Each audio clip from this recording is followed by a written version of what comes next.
we are continuing on with Tears of the Kingdom. It has been a while since I've been able to do this. Been pretty busy with grad school, so glad to get back in the saddle on it. And since our last time together, I've been pretty busy. I'll show you that in a moment. First, I'm going to send it out to a few places on Facebook to make sure that people get their notification. So here we go with that. A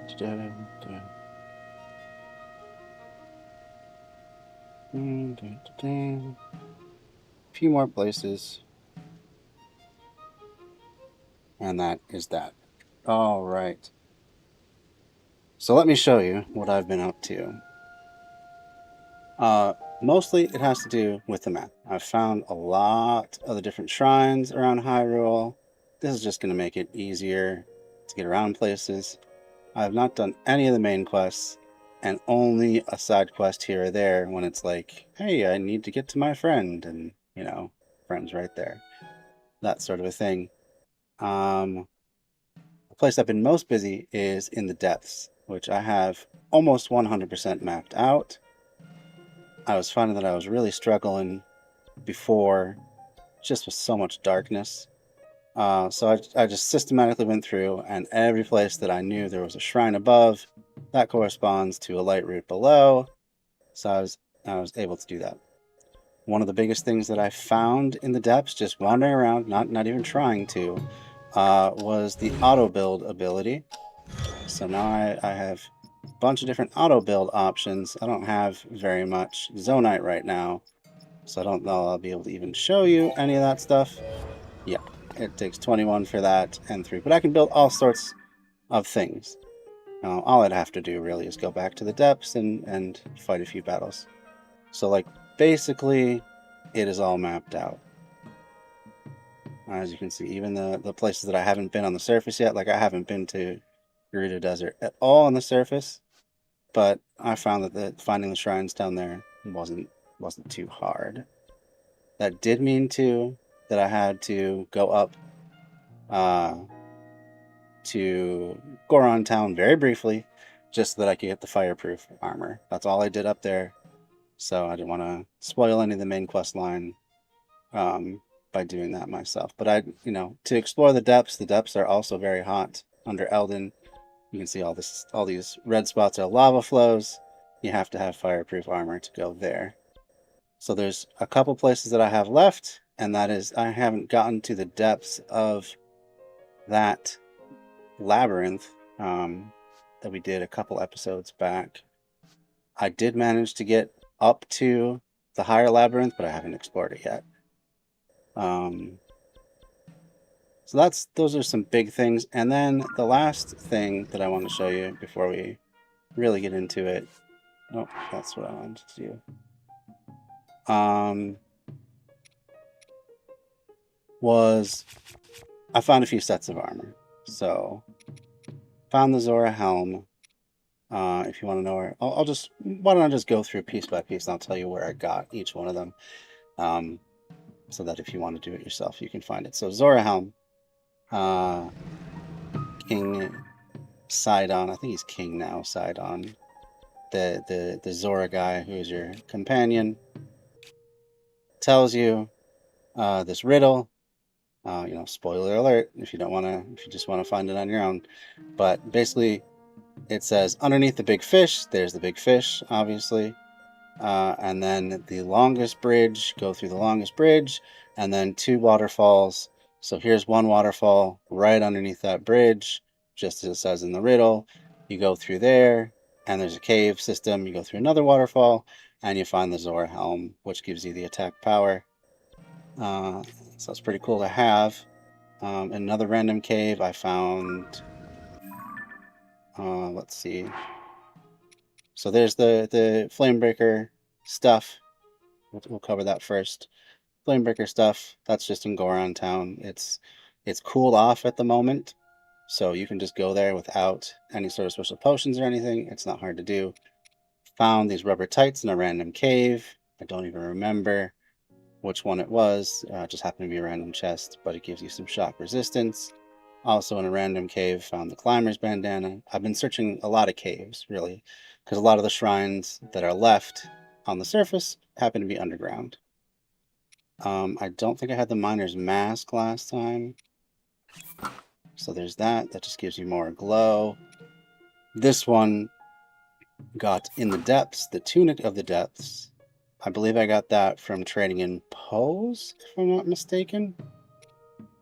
Also in a random cave, which actually this is most someone else gave a quest and it was a riddle, and you had to, they marked off spaces on the surface where these items were. This was one of them. The barbarian armor just gives you some attack up. I had the miner's top before. Yiga armor, I beat Master whatever whatever his name is one time. You have to beat him at every one of the what are they called? It's not foundry, but it's something similar. The mines. So you go to each of the mines, you beat him, and you get something for it. So I beat him one time. It wasn't very hard.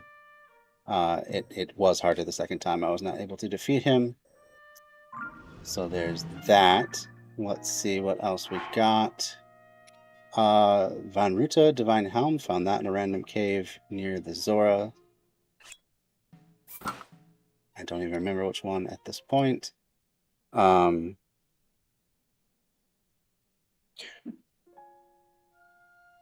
No, wait a minute. I got that mixed up. So let's go back to the Zora Helm quick. That was not in that quest. I thought it might have been, but it turned out not to be. It was, in fact, if you remember, the flying fish. Where is that? Fish Scales Island. Okay. That's where it was. It was back, I think, right next to one of these fins. You basically have to jump off the tail, and then you kind of glide into it. I think it was next to one of these fins here. That was a different quest. I got the Van Ruta helm from doing the King or Prince Sidon quest. And that was the one where you go down into this waterfall. But anyway, that's a pretty cool helm. Let me just show you quick here when my guys come out. Where is the Sidon avatar? So you'll see that now the Sidon avatar is wearing the helm. I assume that makes them more powerful. I haven't really tested it out all that much, but I would also assume that there's a guardian helm for each of the four main elements. So there's that. Alright, moving on. You've seen all this. I happen to find somewhere in the depths, just wandering around, the Fierce Deity Mask. I believe that was one of the ones that was checked off on our map, as well as Midna's helm. That's been a pretty good one. This is my most powerful headpiece.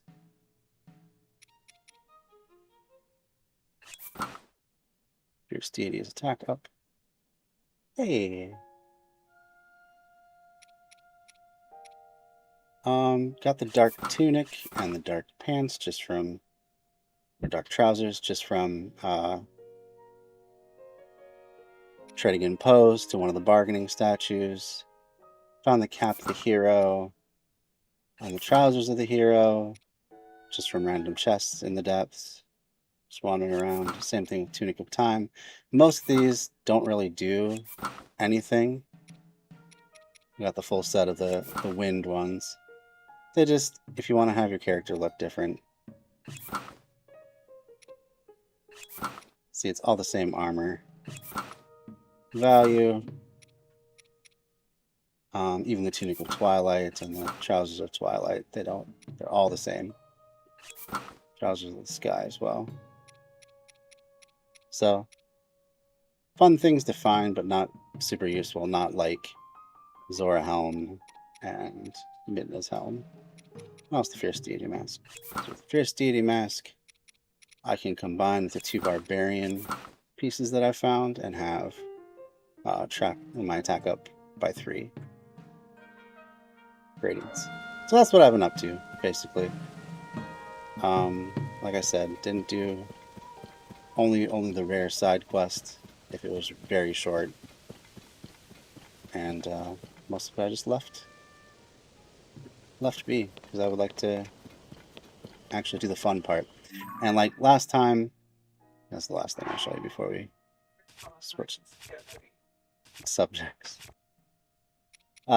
Stocked up on food because that's something that's boring to watch. No one wants to watch you cook for an hour in a video game. So got a bunch of stuff. Probably eat that veggie rice bowl. What? You gotta not whisper. Okay, Amanda's gonna be coming on soon.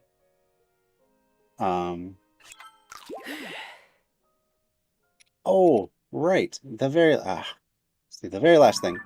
If you go up to the sky level and we go back to not the water temple, it was another big archipelago.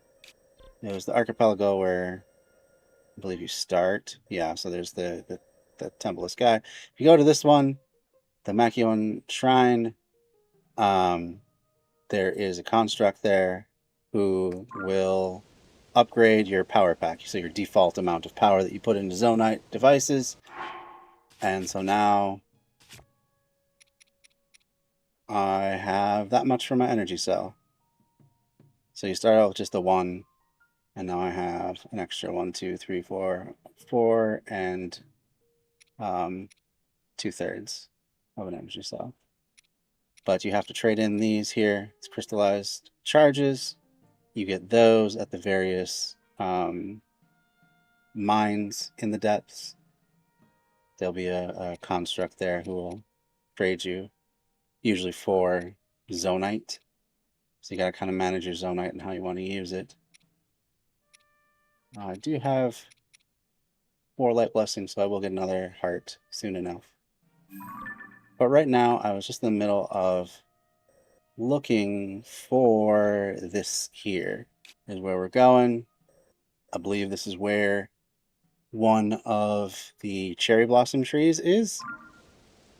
So we're gonna have to just, because it doesn't show up that way. Basically just straight from where we are. The cherry blossom trees you see in the distance there, those lights, those are all caves. And there's one cave in the Hebra Mountains that I have not been able to find. But if you find these certain cherry trees, and yeah, I will admit I looked up the location of this one because I hadn't found it yet. But if you find a cherry tree, there will be an offering where you can drop an apple down into, and it looks a lot like the forest god from Princess Mononoke. Got like the horns, he's lit up, stuff like that. He's basically a deer form of those rabbits that you will see around that will tell you about where caves are. But he will illuminate for a time all of the caves in a region. So here it is. Here is the tree. So I was a little bit off of my marker. I just took my best guess, but we'll have to move that pin to the correct spot. Let's do that quick. And here is where we want to put that. So we remember it. And these are permanent stamps. They just don't go away when you get there, like the light up ones do. So all you gotta do, you go up here, you take out one of your juicy apples, and you put it down in, if we're not an idiot about it, you hold it. There we go. Alright, you make an offering. This god of the caves comes out.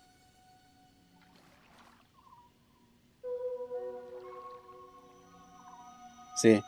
Looks a lot like the forest god from Princess Mononoke.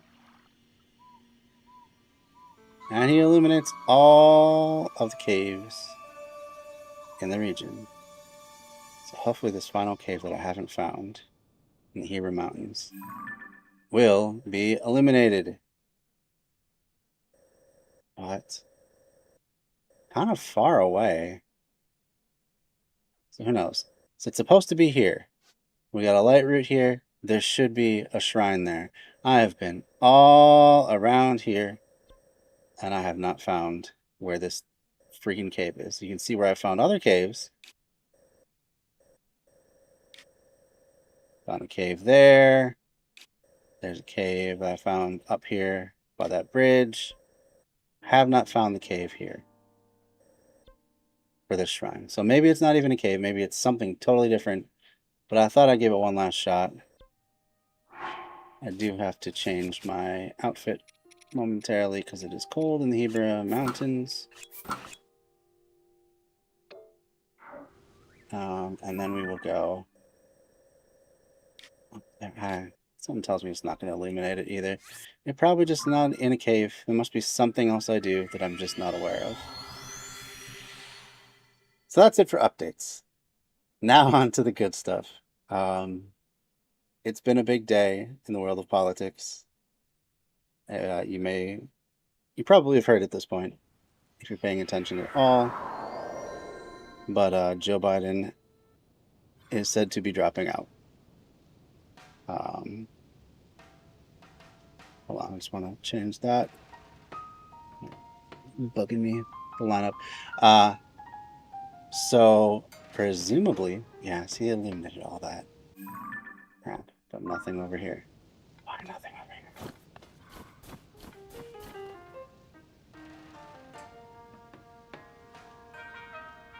I think it's just lost. I'm gonna give up on this one for now. We will find that one. Major snowfield another time. Forget it. We're moving on. Anyway, Joe Biden's dropping out. Supposedly, Democrats are going to do an open convention. An interesting idea this late in the game. It seems to be that the general wisdom is that this is going to cause a lot of doubt and uncertainty among Democratic voters. Maybe. Let's not forget what party this is. They're all about presenting one face and doing another thing. So my thought is it will be an open convention, but they're going to do whatever they can to make sure that Kamala is the nominee. That seems to be the consensus of who is most likely, because being the vice president, she is allowed to take over any campaign funds that his campaign has collected without penalty. So there's no running around trying to hide money here or there. She just gets that money because she is the current vice president. That is my understanding of how it works. Just from a strategic standpoint, it seems like that would be Democrats' best option now, is to pick Kamala. Definitely not my favorite candidate by a long shot. There would be several others. Of course, Bernie. Of course, any members of the squad. Despite their disappointments, I would still take them over Kamala. So many people I would put in front of Kamala, but there's a strategic nature to it. Being a woman, not that this is fair, but it probably will be a hindrance to her. At the same time, being black will probably be a boon to her. She will probably help turn out the black vote, and historically, when Democrats manage to turn out the black vote, they win. That's just all there is to it. It's a pirate ship we have not encountered yet, perhaps.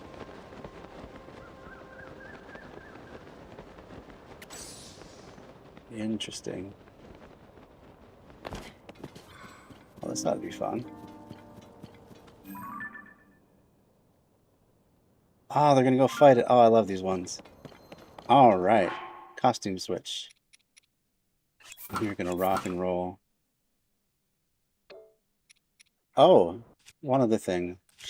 I have done a lot of things since last week. I beat the gloom hands. Bomb arrows are your friend on that, and if you spend a lot of time in the depths, you get a whole lot of bomb flowers. So bomb arrows can get down the hands pretty easily, and then Shadow Ganon, or Phantom Ganon, excuse me, mostly a matter of blocking his attacks and counter-attacking, especially with, precision arrow shots and stuff like that. And you get things like the Gloom Sword, which, there's a price to pay for that much power. You get a Heart of Gloom every time you use it, so you gotta be careful with that. But then I also got Demon King's Bow. I haven't been using it because I got two different versions of it. Oh no, they're both the same power. I just haven't used it yet, that's all.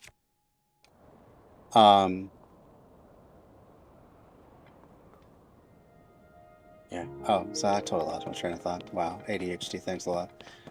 Anyway, I think strategically Kamala Harris is going to be their pick. And I think, right now, I think if they don't F it up completely between, the convention, I would suspect that she will win. I think she will turn out the vote. And people that are going to stay home or vote even harder against her are going to do those things either way, no matter who the nomination is. So I'm not too worried about that. Not that I really care to see another Democrat in office. At this point, I don't myself plan on voting for the Democratic ticket. Basically, they would have to offer something pretty large, like universal, some basic need, healthcare, higher education, housing, some sort of nationwide transit system, like high-speed rail. They'd have to offer something pretty big and substantial to win my vote. So at this point, I don't plan on voting for them. Because here's the thing. Even if Kamala wins and we get 4 more years to organize, well, number one, what did we do the last 4 years that we have to organize? Well, we saw the erosion of trans rights nationwide. We saw the overturning of Roe versus Wade and the elimination of abortion access to a whole bunch of states. We saw other egregious Supreme Court rulings. We saw the greedflation of the corporations go completely unchecked. And there have been some small bits of progress too. Better relations with unions in general, although breaking of was a railroad worker strike. There was a breaking of a strike that Biden did. That was not cool. We saw, just the utter helplessness of America, the inability for it to stand up for any of its values and sanction Israel for its ongoing actions. It hasn't been a great 4 years, and I wouldn't say that the left has built up. If anything, it is slowly atrophied. Certainly the online left. But I haven't seen much else that's just sprung up with all this extra time we've had. So there's that. That's one. For another thing, say she gets in, she gets a term. There has not been a streak of red or blue in the presidency that's lasted more than 3 terms consecutively since Ronald Reagan, and then handing it over to George Bush Sr. So it's just, do we get red now? Do we get red later? Either way, it's going to be destruction. And meanwhile, Team Blue is apparently incapable of stopping any of that themselves. So, it's going to be death now, death later, and probably death in between. either way for a lot of people. That doesn't seem like a good system. That doesn't seem like a system that we can keep getting coerced into. This entire notion of we always have to vote blue no matter who, which I've been hearing for the past 20 years, the entire time that I've been voting, it has gotten us nowhere. We have not gotten more progressive blue candidates. We have not really advanced much, with the exception of gay marriage. But that was something, again, that the Supreme Court did, not even the administrations, although they did put legislation in to back that up. So, hey, at least they got one thing done in the past 2 decades. Wow. So I want off this merry-go-round. I don't want to go spinning back and forth between red and blue endlessly, hoping that this time we'll organize better in the next 4 years that we have. That just seems like a losing strategy, and the idea of vote blue no matter who seems like something that, well, bullshit, something that an abusive partner would say, you know? It's either me or an even worse guy, baby. Who are you gonna pick? So, having said that, you're on camera now, by the way. Hey, folks. Hey, why don't you pull up closer? I was so far away. Because there's not always that much room. There's room. All right. There's room. I'll make room. Welcome, folks. So anyway, just to close out that one thought. Are we talking about the We're talking about favorite game? Yeah. The vote blue no matter who. And how that's basically just abuse. Shot or stabbed. Right. One of two things is going to happen. Right. You get to pick. And we've seen that. Shot or stabbed. And America has been stabbed over the course of this last administration. We've seen so many losses with Team Blue in charge. So it rings hollow.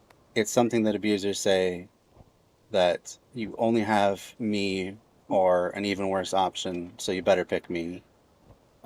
It's not something that is ever going to get the Democrats to behave better. The only thing that's ever going to work, in my opinion, is if there is pain for their decisions. And there cannot be true pain for their decisions if they just trade in back and forth with the same party every few years. It has to be something more. There have to really be in danger of losing continuously in order for them to want to change. So my feeling is that as much as any third party is called a spoiler, this may be... What are we doing? I saw, and it was bugging me. Okay. As much as any third party is called a spoiler, perhaps this is an unpopular opinion, but maybe we should just lean into that and be like, yes, we will continue to spoil your elections until you give us something like instant runoff voting so that people can vote their conscience without being a spoiler. This is also known as ranked choice voting. So you rank things as you do in many polls. I'm sure you've all done online polls where you rank stuff. You know, first choice first, second choice second. It is still a first past the post system, so it's a baby step in democracy, but at least it opens the door for other things than Team Red and Team Blue. And my prediction would be that if we got to that point where we forced them to accept a push for ranked choice voting, they would not be successful in the first many times for the Greens or any other third party, even still, because they still have the momentum to build up. But over time, in the long run, it would allow more democracy into the system. More voices to be heard. That's the deal. So that's where I stand. How have you been feeling, Amanda? Mad. Huh? I feel mad. Tell me more. Huh? This should have happened a while ago. He should have stepped down a while ago. Very selfish of him to keep in this long. That is true. reminds me of a certain justice that should have stepped down but didn't. Yeah. And then A notorious justice, if you will. Yeah. handed And yeah, somebody who she assumed that she would be able to retire under the first female president that she stubbornly stayed in and instead gave up her seat, which led to the... she refused to give up her seat, which led to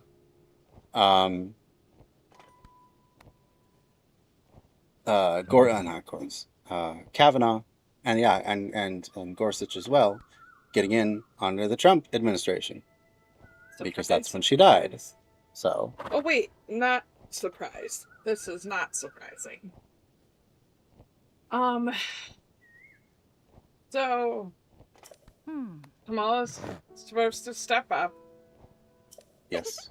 On one hand, although they're saying that there's going to be an open convention, so it could, in theory, be anyone's game. My thought is they're going to push everything towards Kamala no matter what, and just make a big show out of how we're embracing the democratic process and the yada yada yada.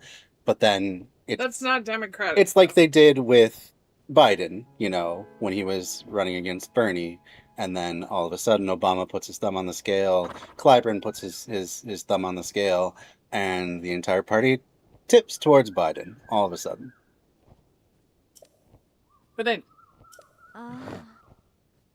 I think that she should have had more to say, like about what her intent is and her plans for the United States. I think the United States is on autopilot right now, and it's not good. I think there is some opportunity for Kamala, but I don't know if she's gonna take it. I think that if she were to pick a female, preferably a female of color, for her vice president, I think that could really draw in a big support. However, hang on. Sure. I've seen the vending machine that's pre-selected. And it's full of pearls, baby. And I mean white pearls. Yeah. That was a weird analogy. I'm sorry. I hope no one's listening to that. That's okay. But it's not looking good. It's not looking good. It seems as though, yes, they are going to pick. I'm going to guess that she's going to pick the most milquetoast person she can find to counteract any charges of radicalism. Watch her pick Biden to be your VP. We'll just switch. Yeah, wouldn't that be funny? No, watch. Just watch. Wait, and then who steps? Speaker of the House steps in after that? Yeah. If he expires, if she picks him for VP and he expires, then the Speaker of the House, right? Who steps in as vice president? No, she would then choose a different vice president. Oh god, when she picks Nancy. Yeah, I think Nancy's about to get out of the game. Really? I would bench. We're about to step out of the game while they still had some fucking dignity intact, but that didn't That's happen. true. That's true. Welcome, folks. I don't know if you're aware of this, but current sitting members of Congress are frequent member card holders for Delulu, where all your Delulu can come true every day.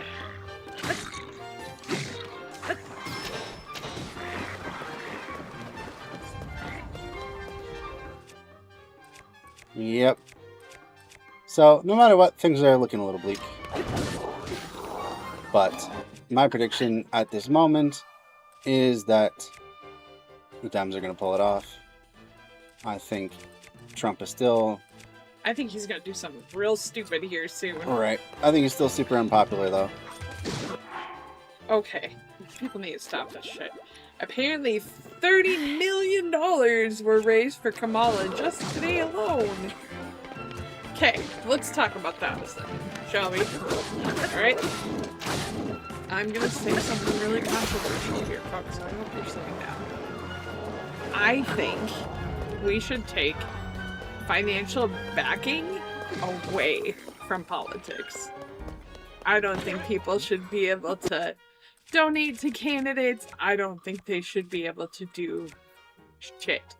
I think they should all have to run their campaigns the same way.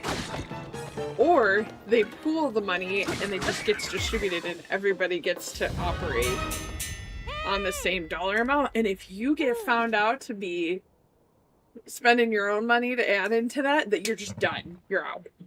That would be a much more democratic way to do things, because then you couldn't have outsized influence by having just deeper pockets. Right. This is supposed to be what our country is about, is But people it's having not. equal voices. It's No, it's about who can purchase. If you can buy it, you can have it. Yeah. And then it's all like Ariana Grande all over again. Yeah. I see it, I want it, I got it. I want it, I got it. That's not how it should be. No, it should not. You should have to prove yourself, you should have to prove your worth. And you know what? That is how they do it in Cuba. Now, you can say what you will about Cuban politics. They do not allow campaign ads. They do not allow, well, basically advertising of anything. And they give you a certain amount of money. That's what you got to be a candidate.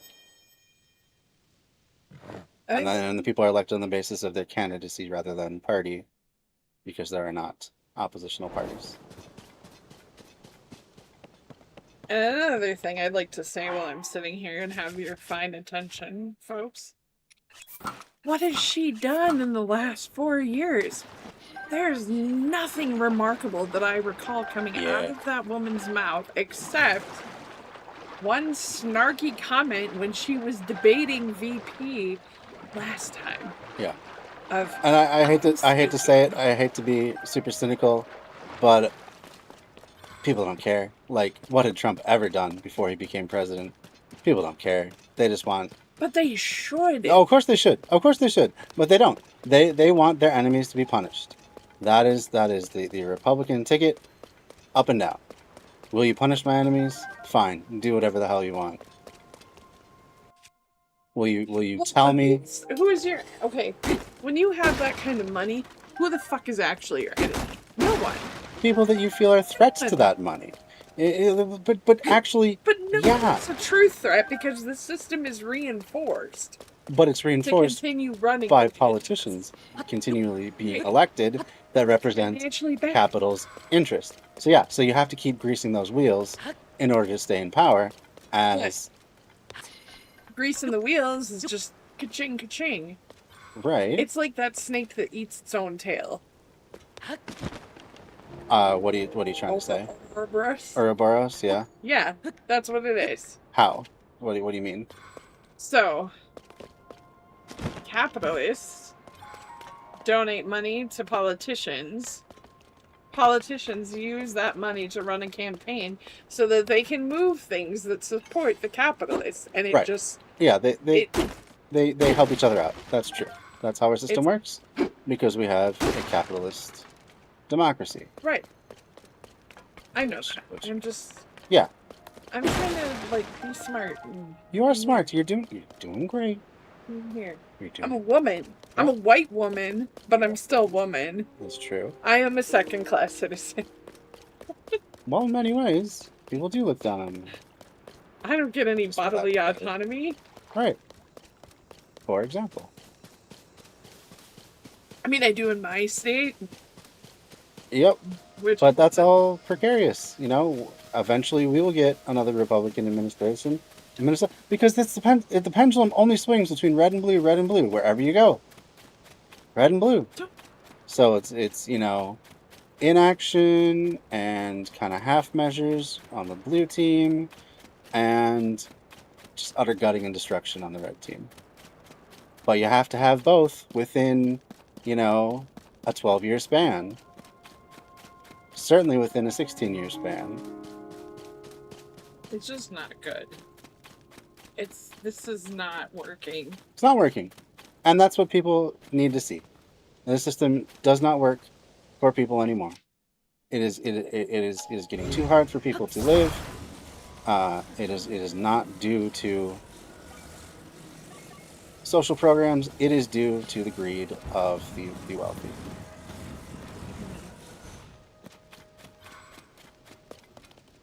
Like, we got a lot on our plate right now. I'm waiting for it. I bet there's gonna be some sort of Trump shenanigans by tomorrow morning. You know what? If I was Trump, I would be nervous because he thought Biden was going to be a layup, and now he's not even in the race. So Yeah, but you know what? Biden was, essentially a known quantity, and his message was working so far. And the thing about polling, though, is it only measures how people feel today. Things swing wildly, so there's that aspect of it. But still. But listen, like, you're right. There's like, I think we might be on the brink of another pandemic, and I know that maybe sounds crazy, but like COVID's picking up again. Dengue fever has been found in the United States in like half of the states. Oh, what was it? Some sort of crap that comes from like cold cuts, like deli cold cuts, has hit 24 states. Yikes. Yeah. It's like nasty. So it's only a matter of time. Because we were a little way overdue for that last pandemic, so, you know. And we didn't learn anything from it. I mean, we did, but, like, willingly as a society. Like, okay, I was not around for the Black Plague or any of that sort of stuff. Yeah. I mean, maybe one of my past lives was, but like me personally now, Sure. no. But like people, oh no, you know what? We don't even have to go that far back. Polio, okay? Polio was the thing. My grandpa had polio as a child. Was put in an iron lung, told him he'd never walk, never lived past the age 10. Made it to 60. Woo, go grandpa. Anyway, when polio was a thing, people were banding together and like taking these things seriously. That is, And I mean, like, in some cases, yes, but you can still find plenty of like sure there were. political cartoons back then of just vaccine deniers. Even then. But I feel like it wasn't so 50-50. I feel like it was Yeah. It's more of the general public was willing to say, okay, this person who has 10 years of med school probably knows better than I do about. Sorry, that's like super like. Actually, you know, I can't even say that because the last doctor I had was really shitty, but. yeah, well, and everyone's had that experience of like shitty doctors that have not listened to them. But I mean, like, one bad doctor who didn't understand female anatomy does not speak for all of them.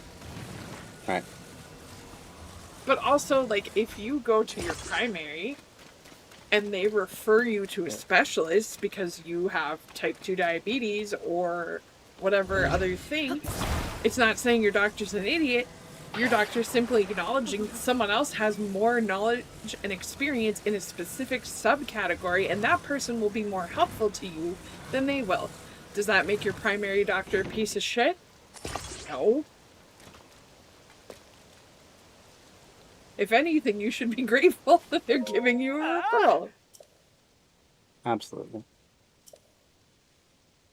Oh yeah. But I think people get stuck. We are in a bad position. I think I'm scared. The general takeaway.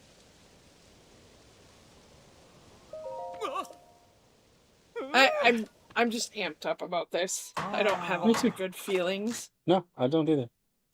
I think next 4 years is going to be very difficult, and there's going to be a lot of backsliding in terms of civil rights. Where back could we go? Actually, I shouldn't say that out loud. Well, funny you should mention, because Project 2025. Well, Oh my god. I mean, I don't. we could get into that, but this Project 2025 has been. This is not a new thing. It's This not a new has thing. been in the works for a while. Okay, Yeah. we've seen your handiwork with women's reproductive rights. By the way, maybe if I run for office, I should opt to take away Viagra. Yeah. All right. And force vasectomies for men of producing age until they can get a license to knock someone up, because I don't know if you're a piece of shit or not. And you're gonna be able to pay child support, so Right. Best encourage you to get a job. We're gonna control people's reproductive rights that much. Yeah. Let's go. Like, I mean, we know why they're going after it the way they are, because they want to control women. Yep. Essentially. That's all right. You know what it is? We all know what it is. Y'all are scared, and you should be. Okay. You're real scared. Yeah. Yeah.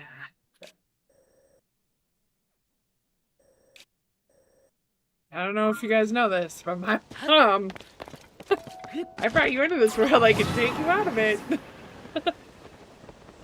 Gotcha. I kid. I know. I'm just saying, people don't act like that unless they feel there's a threat, and there must be a threat there. Though I don't know what it is, because women are supposed to be caring and nurturing and taking care of people all the time, and they just need that sort of love and support. Homekeeper. I hate that. Like, no one can afford to stay home. Actually, that's not true. There are some people, but like most people cannot afford to stay at home. In our current situation, I could not afford to stay at home. No, in fact, I'm the neither of stable, us could. solid income because We both child have. support. Right, but child support, like, if you didn't have to pay in, we'd be way better off. Right. But you do, and that's fine. But, like, we need my income, is what I'm saying. We need two incomes, yes. We need two incomes. And that's fine.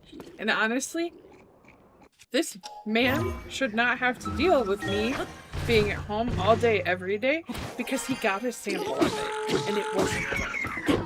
I don't do well locked in the house all day. Do I clean? Yes, because I'm a better cleaner, and that's part of our arrangement. Both clean. Why are you saying it like that? No, but like, deep clean. Deep clean, organized, that's my thing. Okay. I Okay. did your dishes today. You did, thank you. I power cleaned your entire bathroom. And our bedroom. That's great. And the living room. And I swept that living room 3 times. I feel like I can go back and do it a 4th time. I think we're getting a little off topic. Oh, sorry. I'm not supposed to talk about that stuff. Embarrassing. Well, it's not really relevant. Alright, fine. You want to lead? Be a leader. I'm not saying I want to lead. I'm just saying let's keep talking about how things are going to go and why we are nervous for the future. I mean, let's go back to the past few weeks' events, right? Somebody's probably feeling pretty spicy because of the attempt, if you will. So, let's be real. Like, Be careful what you say. there was an attempt, yes.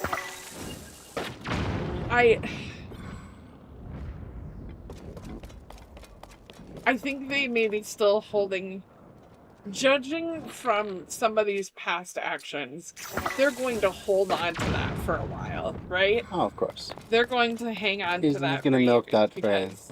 Everything is worth. Don't forget there was an attempt on my life. Oh my god. But then, school's about to be in session in about a month, right?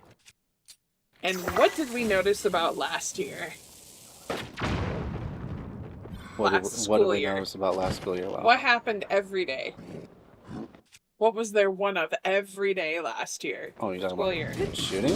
Yeah, that one was supposed to over. Oh.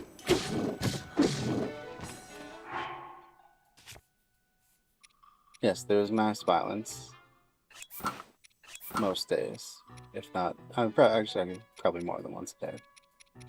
I was hearing something interesting about that. Lindsay Ellis has a new um, video out, and it deals with why people do stuff like that. And her hypothesis is, you know, because that's how you become famous. It used to be that you could try to assassinate a celebrity or a politician, but they've both beefed up security quite a bit for those sorts of people. And so this is just how people become famous. So it's not even necessarily about ideology, and it's not going to fit some neat narrative. It's just how people who are otherwise losers in their life, which often end up being who they are, they do it because they want to make their mark, and they feel this is the only way. But also, to work. My recent research in the special education and prison pipeline for my master's degree showed me that there's some really alarming statistics around mental health. There's like they're saying roughly 80% of teenagers have some anxiety, depression levels. And think about it, like... That goes untreated. Right? So, like, what do we know about those kind of incidents is that there's usually mental health crisis happening before then, and this person needs help, but can't get it. Like, okay, I've been working in education since 2016 throughout various charter schools, public schools. I've run the gambit, and all of the schools that I've worked in have had maybe 1 or 2 social workers. And the districts tend to have a psychologist, but here's the problem with that is if a student needs resources, they're not going to get them through the school. Like, they're going to have to go to an outside person to get any sort of assessment or evaluation, and there's usually a 3-month-long waiting list for that, and if the school year is only about 9 months long, you've lost a third of your school year. And then it takes time for the school to, like, accept the eval results and then construct your child's IEP, and you all have to come to an agreement about that, and that takes about another month between the meeting and resources and writing the IEP itself is quite a process, and if the family doesn't agree, then it can go back and forth even longer. But if the school doesn't have resources, then that's a whole other to do. Oh my gosh, mental health. I'm so sorry, that was such a spiral. But I was just looking at the school incident, we'll just call them incidents today, counter, right? There's usually 177, 180 days in a school year, okay? Standard school year. So, in 2020, there were only 22 incidents, but then remember that's when COVID kicked off, right? 2021, 73. 2022, This is 79. just schools? Yeah. Okay, so I was going to say that. Oh yeah, this is mass explicitly event happen daily. virtually every day. But when you think about a school year, right? That's half, almost. Last year, 2023, 82. And so far, 2024, but they are still counting, we are already at 32.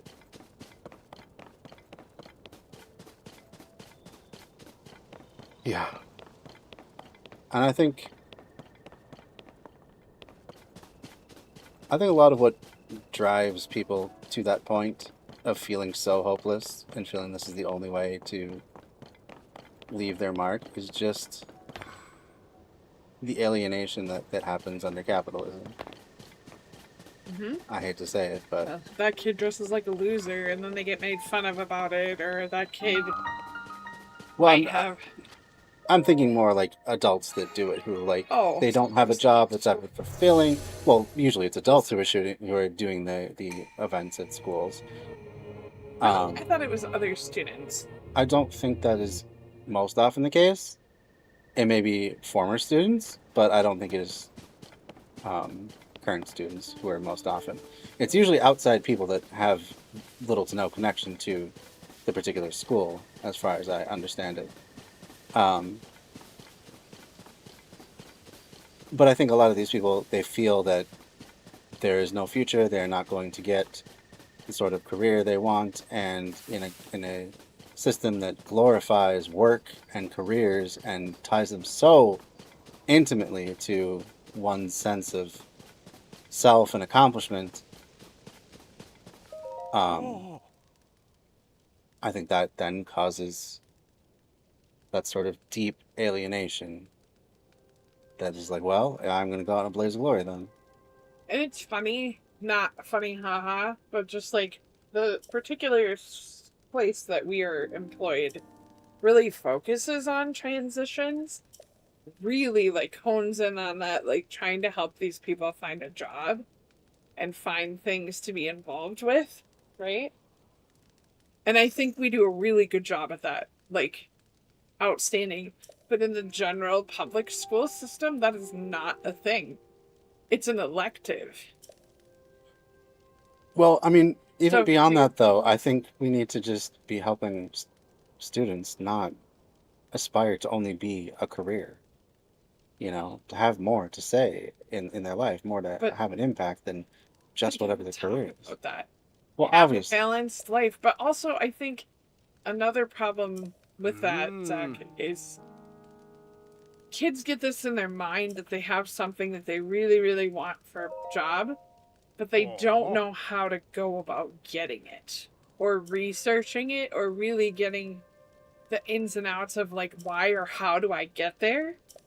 And then they usually end up having a really rude awakening that this thing that they're aspiring to is not tangible for them. Like, for instance, I worked with an individual last year who very much wanted to be a police officer. And this individual had a really challenging time with attendance and being at school, and would often get unenrolled at least once, if not twice, a school year because of the lack of attendance.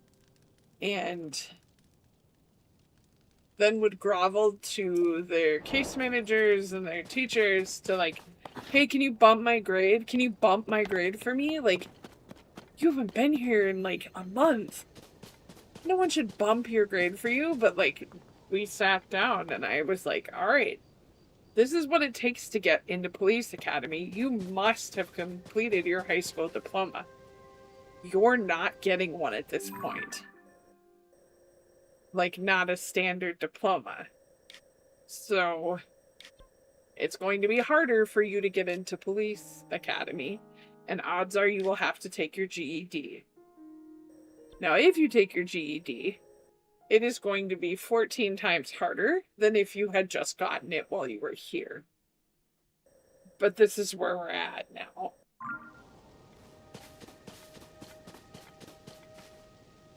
Yep. But like schools are so understaffed, so like there's not that many people who can sit down with individuals and say like, okay, if this is what your dream is, how are you going to get there? What are you going to do to make sure that happens? Or, a lot of people have dreams that ends up just not being for them. I would love to be a famous musician. I think that would be one of the coolest lives. I don't have the discipline or the desire to train on an instrument long enough to be super good at it. And I might have that as a dream and tell people about it, but that doesn't mean that I'm suited for that. But there needs to be, but I could still, have that as a hobby if I really wanted to. And I think that needs to be something that is said to students as well. It's okay to have things not pan out exactly as you want and just be a hobby. hobbies are okay. They're not necessarily bad. Or less than a job. And oftentimes, when you do something as a job, it takes away the joy, because then you have to do it. It's not just doing it on your own terms. It's like Trixie and Katya when they have to do photo shoots or shout outs for places. Yeah, when it's and actual work, it drag all day. Gonna take and they don't want to do it. Some of the joy out of it. Just part of it. I don't think we talk about that either. We don't talk about a lot of stuff. Or like, think about some of the students. Like, I had a student I worked with a couple years ago, and they vocalized a lot. But they're incredibly meticulous and so clean and like very organized. They would just mutter to themselves a lot, and they lost a job because of it. Because the guests in the restaurant couldn't handle the muttering to themselves, and that lobby had never been cleaner. That restaurant had never been cleaner because of how meticulous they were. But they valued the paying customers over the meticulousness of their worker. That's kind of trashy. Yeah, the comfort of normies who aren't used to dealing with autism and other neurodivergence.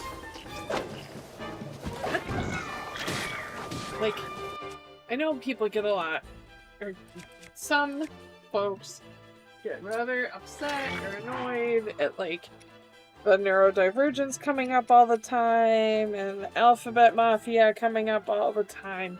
But like, these things have always been there. They have always been there. But now we have words for it. And I think that's what's making people upset, but they're not processing that, like, if you don't have something to call something, like, you won't really talk about it because you might think that it's weird because it's not spoken of and like there's not language for it.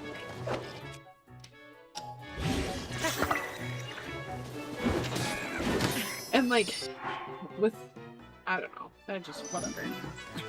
What? I got a lot of feels. Okay. Like neurodivergence. Like neurodivergence is genetic. Not always, but a big chunk of it is genetic.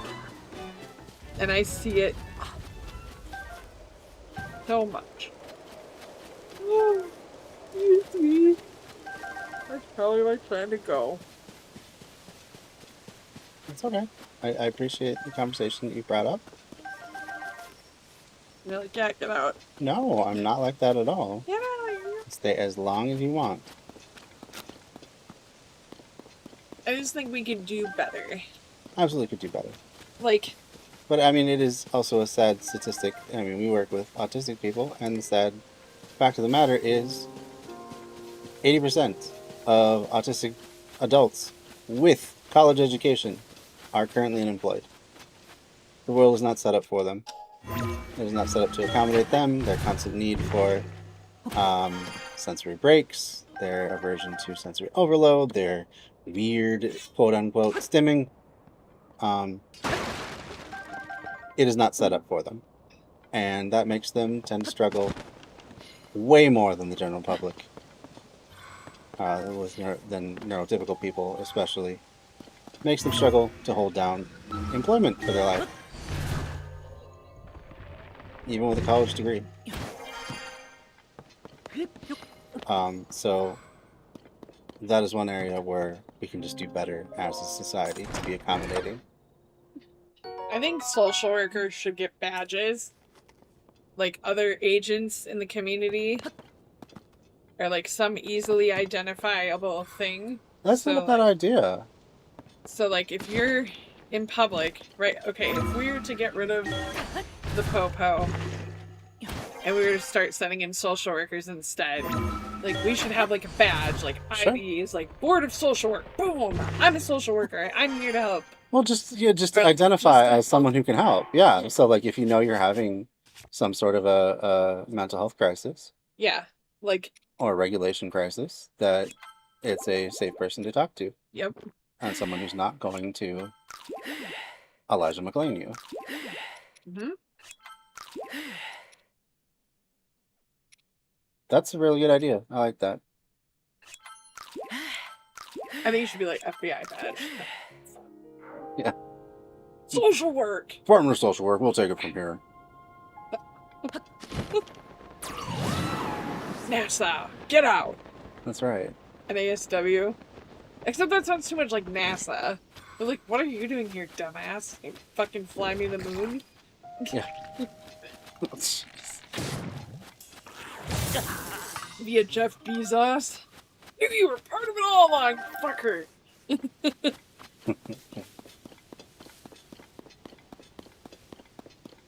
Yeah, I think social workers would be a good candidate for taking over, you know, like 90% of what police do. Because if you look at the statistics, nationwide, in a nationwide survey, only, what was it, 6%? 4 to 6%, something like that, of police time is actually spent on violent crime of any type, and that includes paperwork too. Which means, like, over 90% of what police do has nothing to do with keeping the public safe. No! Oh, do you want to hear a fucked up story? I can't believe I never told you this. So you know my old roommate, right? You had other roommates. I don't know who you're talking about. The ones that I was living with when you and I first met. Sure, yeah. Okay. So when they came home with a newborn, like newborn baby, they had just gotten to the parking pad in the back and were like walking up to the house, and a whole bunch of popos pulled up and had their like pew-pews drawn and were like, right now. Really? And they started to lower themselves to the ground and they're like, we have a baby. This is a newborn baby. Please don't, you know. So what were they after? Why did they do that? The wrong house. It was a domestic. Yep, and no So- consequences, I'm sure, from that. Nope. From No apology. threatening and endangering. Yeah, of course. Yeah. But like the baby was like hysterical because they had just like, she thought she got thrown to the ground. Right. Like, That's terrible. Absolutely heartless. but like, it was like, you know, it's funny because I think we as individuals are held to like a certain level of like, we should hold ourselves accountable for our actions and things that we say or do until, you know, whatever. But then like people like that don't have to be held accountable for shit, and it sucks. Mm-hmm. I don't know. I don't know, man. I just want to work here. No, I hear what you're saying.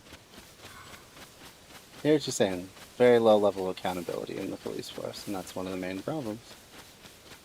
One of many. One of many. Also, So many problems. general abuse. Yep.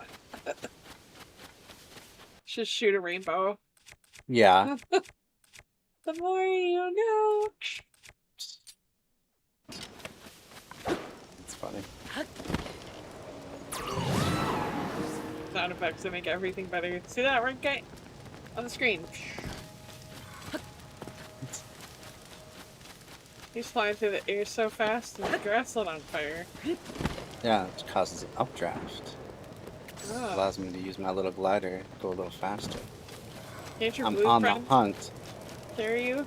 He can actually put one of them can push me momentarily. Push you. Moment. There's wing flaps. Watch. Alright, ready? How many blue friends do you have? See, there's that little wind gust. I have 2 blue friends. Eventually, I'll have. I think 5 is the most you can get. Oh my god. But they help me out. They're little avatars. Protectors. Silent protectors. Yeah. Yeah. want garlic breadsticks. Buffalo chicken wings. Chicken wings. Oh, it's the hands. Alright, I'm going to show you how to deal with the hands. I think we should talk about maybe having Jasper run for president instead. Yeah. Yeah. I don't think Jasper would take any shit. And Jasper asks people to raise their hands when they're interested in something. And if Jasper has an opinion, they're not gonna change their mind.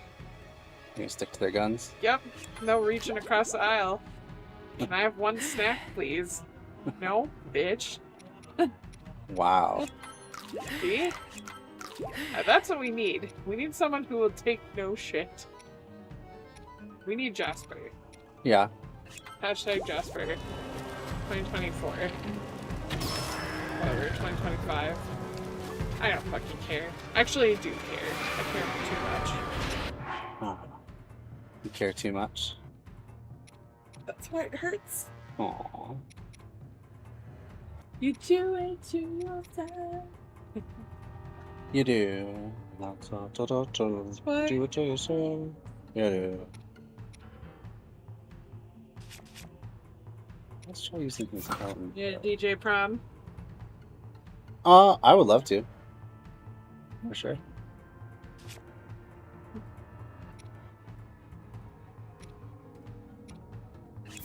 I want a DJ prom.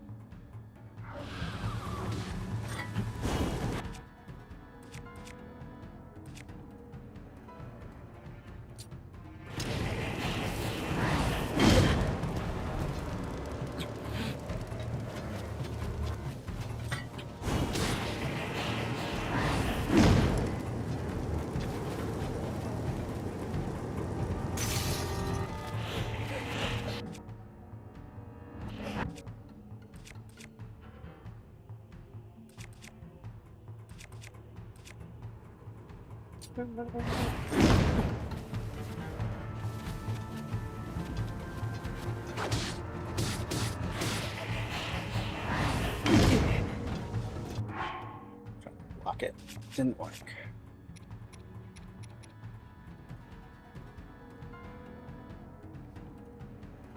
Oh man.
That's how you do that.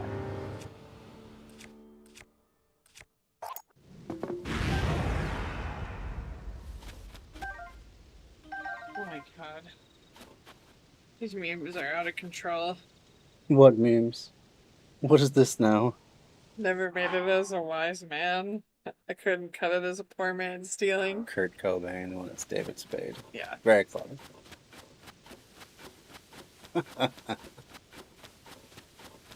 You guys want a good chuckle? I sent Zach the sickest meme today. He's going the distance. Oh. He's going for cheese. He's all alone in his car of 3. And it's a mouse and a wedge of 3. As a car. As a car. Yes. Don't forget that part. That pretty much sums Zach up as an individual, if you're ever wondering. How does that sum me up in any way? You love mice. You think they make excellent pets. Rats make good pets. I don't know Fine. about mine. I never had them. They're basically the same thing. And Take that back. and he loves cheese. I do love cheese. I will not deny. You should get a P.O. box and see if anyone will actually ever send you any cheese. Yeah. I mean, that'd be kind of cool. The stinkier the cheese, the better. Like, we're talking dirty gym socks. Yeah, I like stinky cheese. It's okay. It's really good. It's pungent. I like intense flavors. Yeah. I do not deny. We are opposites like that. Yeah, you like very subtle flavors and smells. I like... Same thing with color. I like very saturated colors and a lot of different colors, and you are very deliberate. Exhibit A. Yeah, right? Listen, my dark hair and my skin are very high contrast. I don't need to be piling on. Yeah. Look, I'm gonna build a little auto car. Auto car? Yeah. It's gonna That's different than a regular car. How? automobile, but it goes and goes until I tell it to stop. Until it goes the distance. Until it goes the distance. You got it. Da-da, da-da, da-da, da-da, da-da. Yeah. He's going the distance. He's going. We should set up karaoke for Summerweed.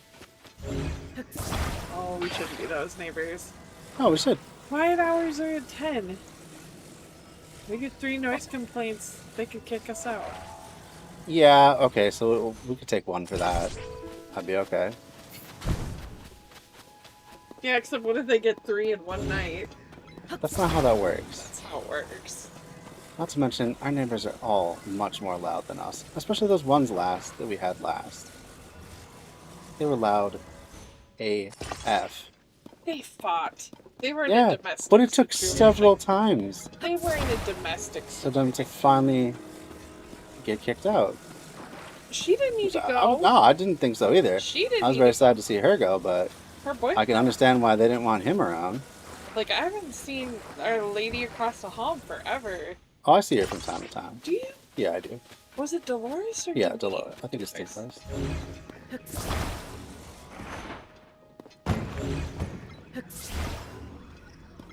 I mean, the guy that lives next to us is fine now. He Yeah. listens to his TV hella loud. But so do we. Yeah. Yeah, you know why we listen to our TV hella loud? Because of Because air you conditioner. don't like the air conditioner, that's why. Okay. Let's be... Okay. I have not been formally diagnosed, but I should be.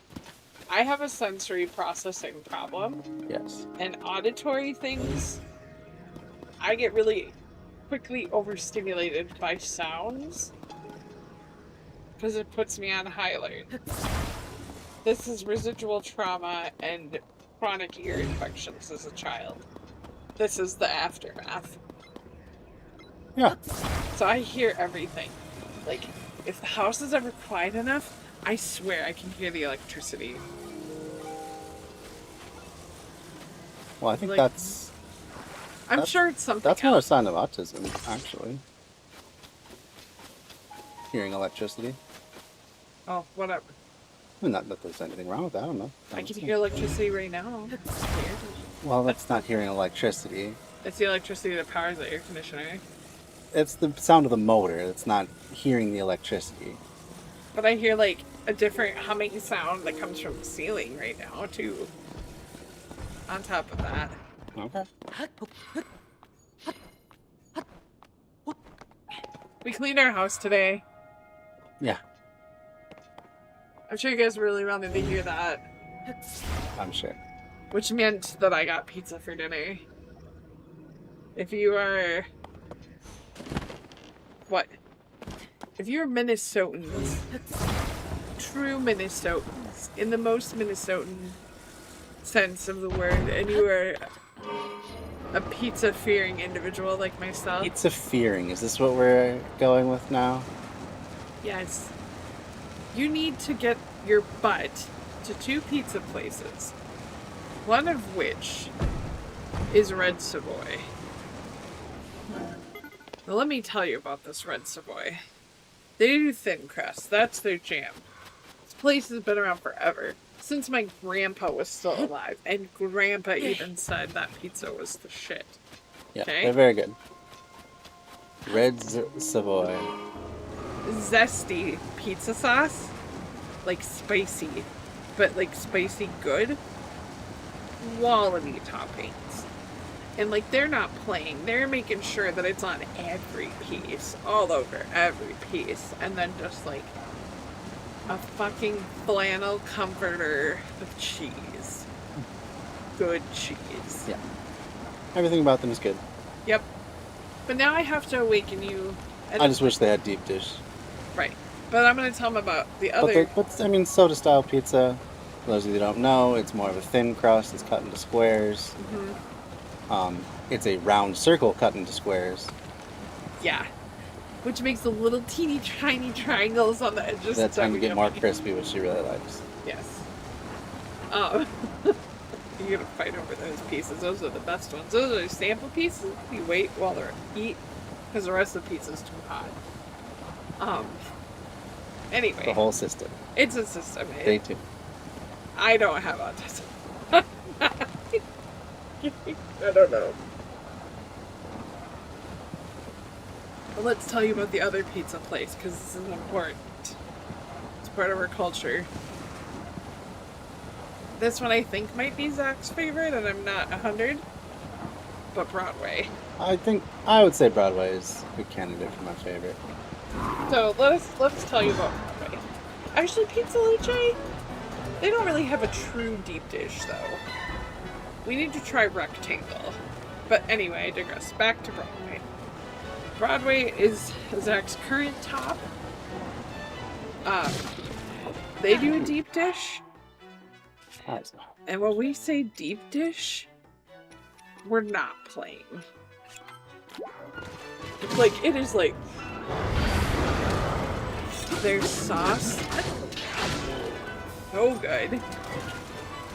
It is the finest sauce. I feel like I sound like a certain presidential candidate right now. It was the best sauce. The sauce. Don't even give him that. And they have really good cheese. They do like a combo. It's not just mozzarella. It's like mozzarella and friends. And it's real good. Their toppings are good too. And good prices. However, the catch here with this one, guys, is that not every location has the deep dish. St. Anthony has the deep dish, which is his favorite, because it is. That's what he likes. Their thin crust is like a cracker. It is so good. It's very crispy. It is thinner than a Red Savoy, though. So if you like a little more substantial to your thin crust, a little more to crunch on, Red Savoy is probably the way for you. But Broadway, if you like that super thin cracker waif of a slice, and they also do the soda style with the square cut for their thin crust, I highly recommend Broadway pizza. I think we should just get food recommendations. Yeah, that's what we should be doing now. Yeah. Because you know what everybody needs to do? Whether you're a piece of shit or a decent person, you need to eat. Everybody. All people deserve to eat. Hashtag feed everyone. Okay. Alright, what's our next food topic? I don't know. We covered pizza.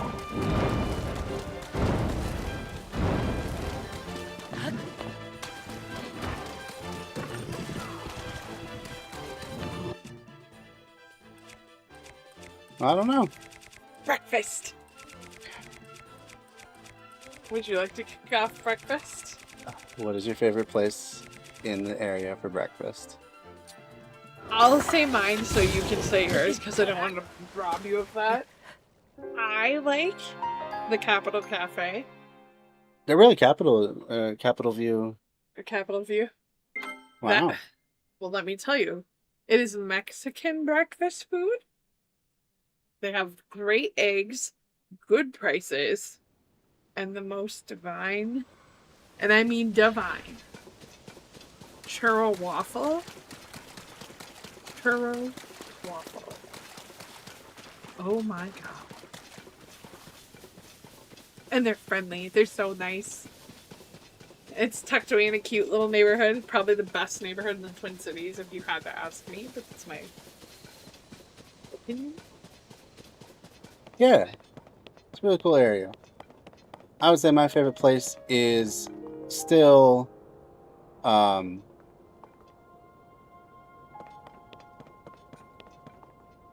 is it not coming to me now? It's the name of a state. Louisiana Kitchen. Cafe. Cafe. Louisiana Cafe. Boy. Yeah, my favorite place, can you tell? No, but really it is.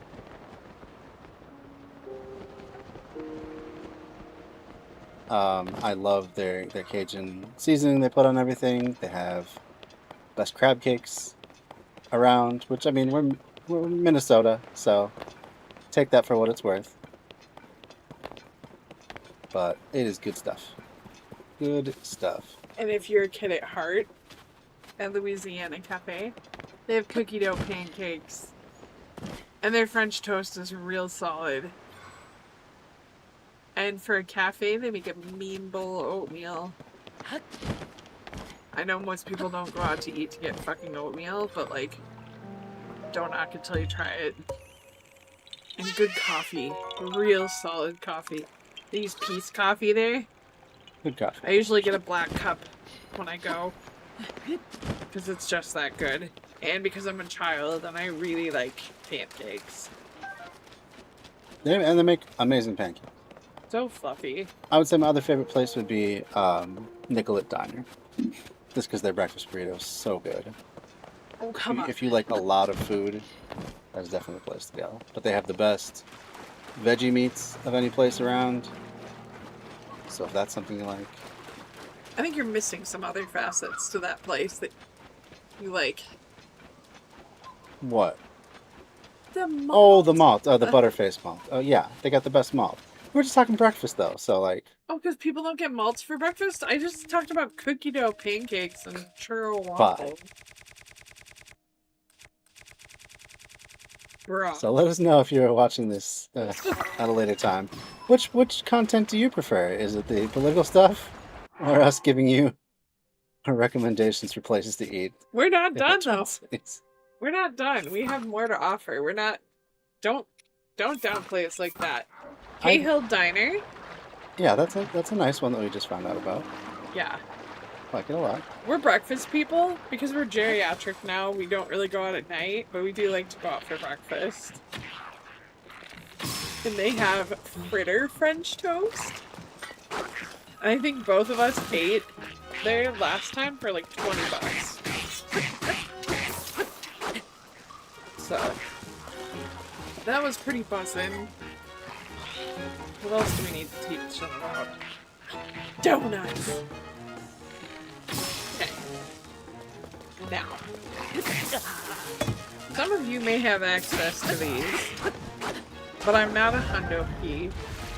You're not a hundo P? Per sign. No, I know what it means. I'm just wondering why we're adopting the cool kid lingo all of a sudden. Hello, I have to get ready for back to school. DVD toilet riz.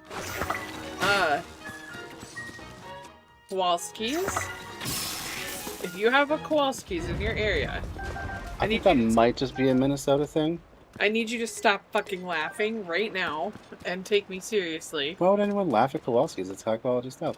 Yeah, their cinnamon chip scones should be illegal in several states. In several states. In several states. Not all, just a few. I need to have access still. Gotcha. If you're a donut connoisseur, such as myself, a road trip favorite, if one were to take a trip up to Duluth, You know what, Zach? Just keep it to yourself. They're just okay. They're overrated. Toby's? Yeah. Let's Okay. talk about...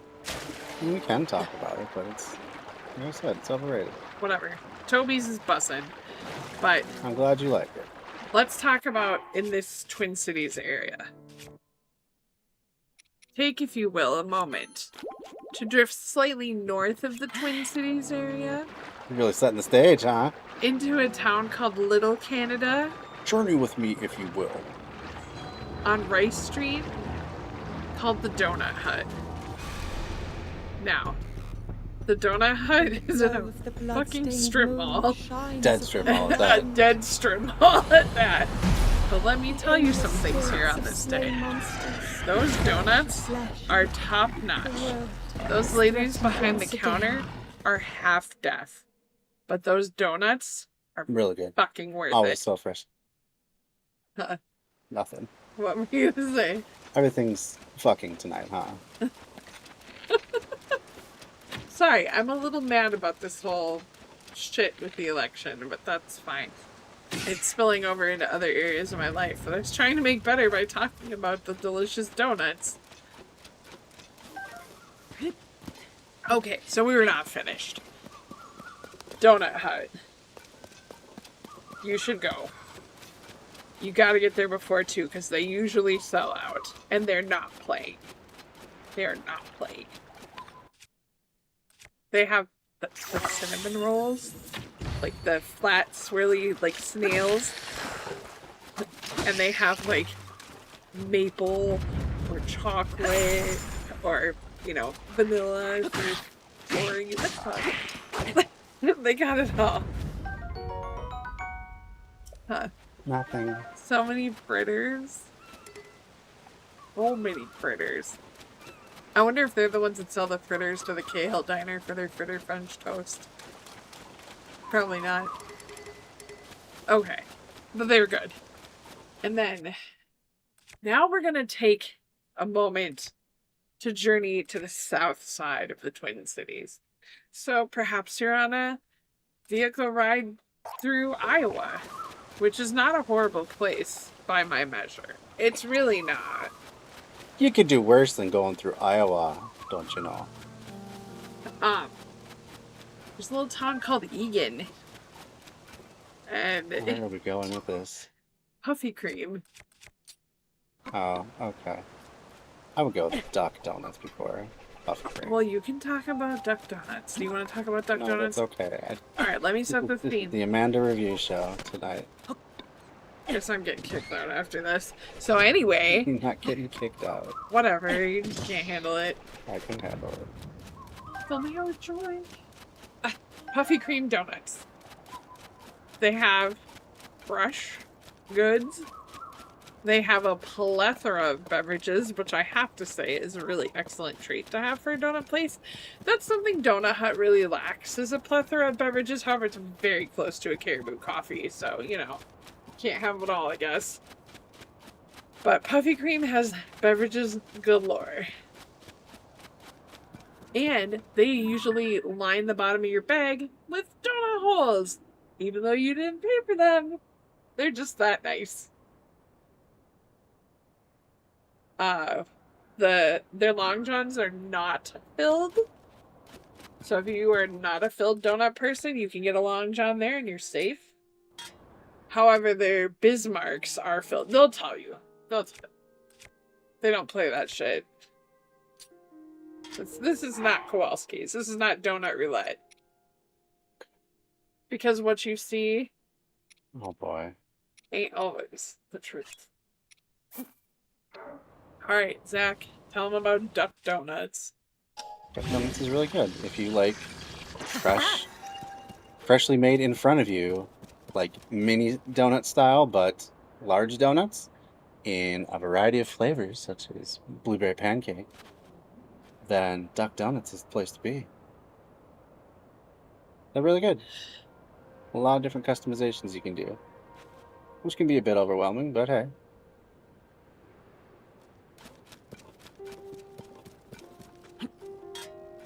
More food.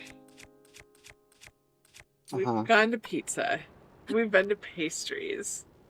Now, I'm for the dessert aisle. Because pastries aren't dessert. But I'm gonna go there anyway.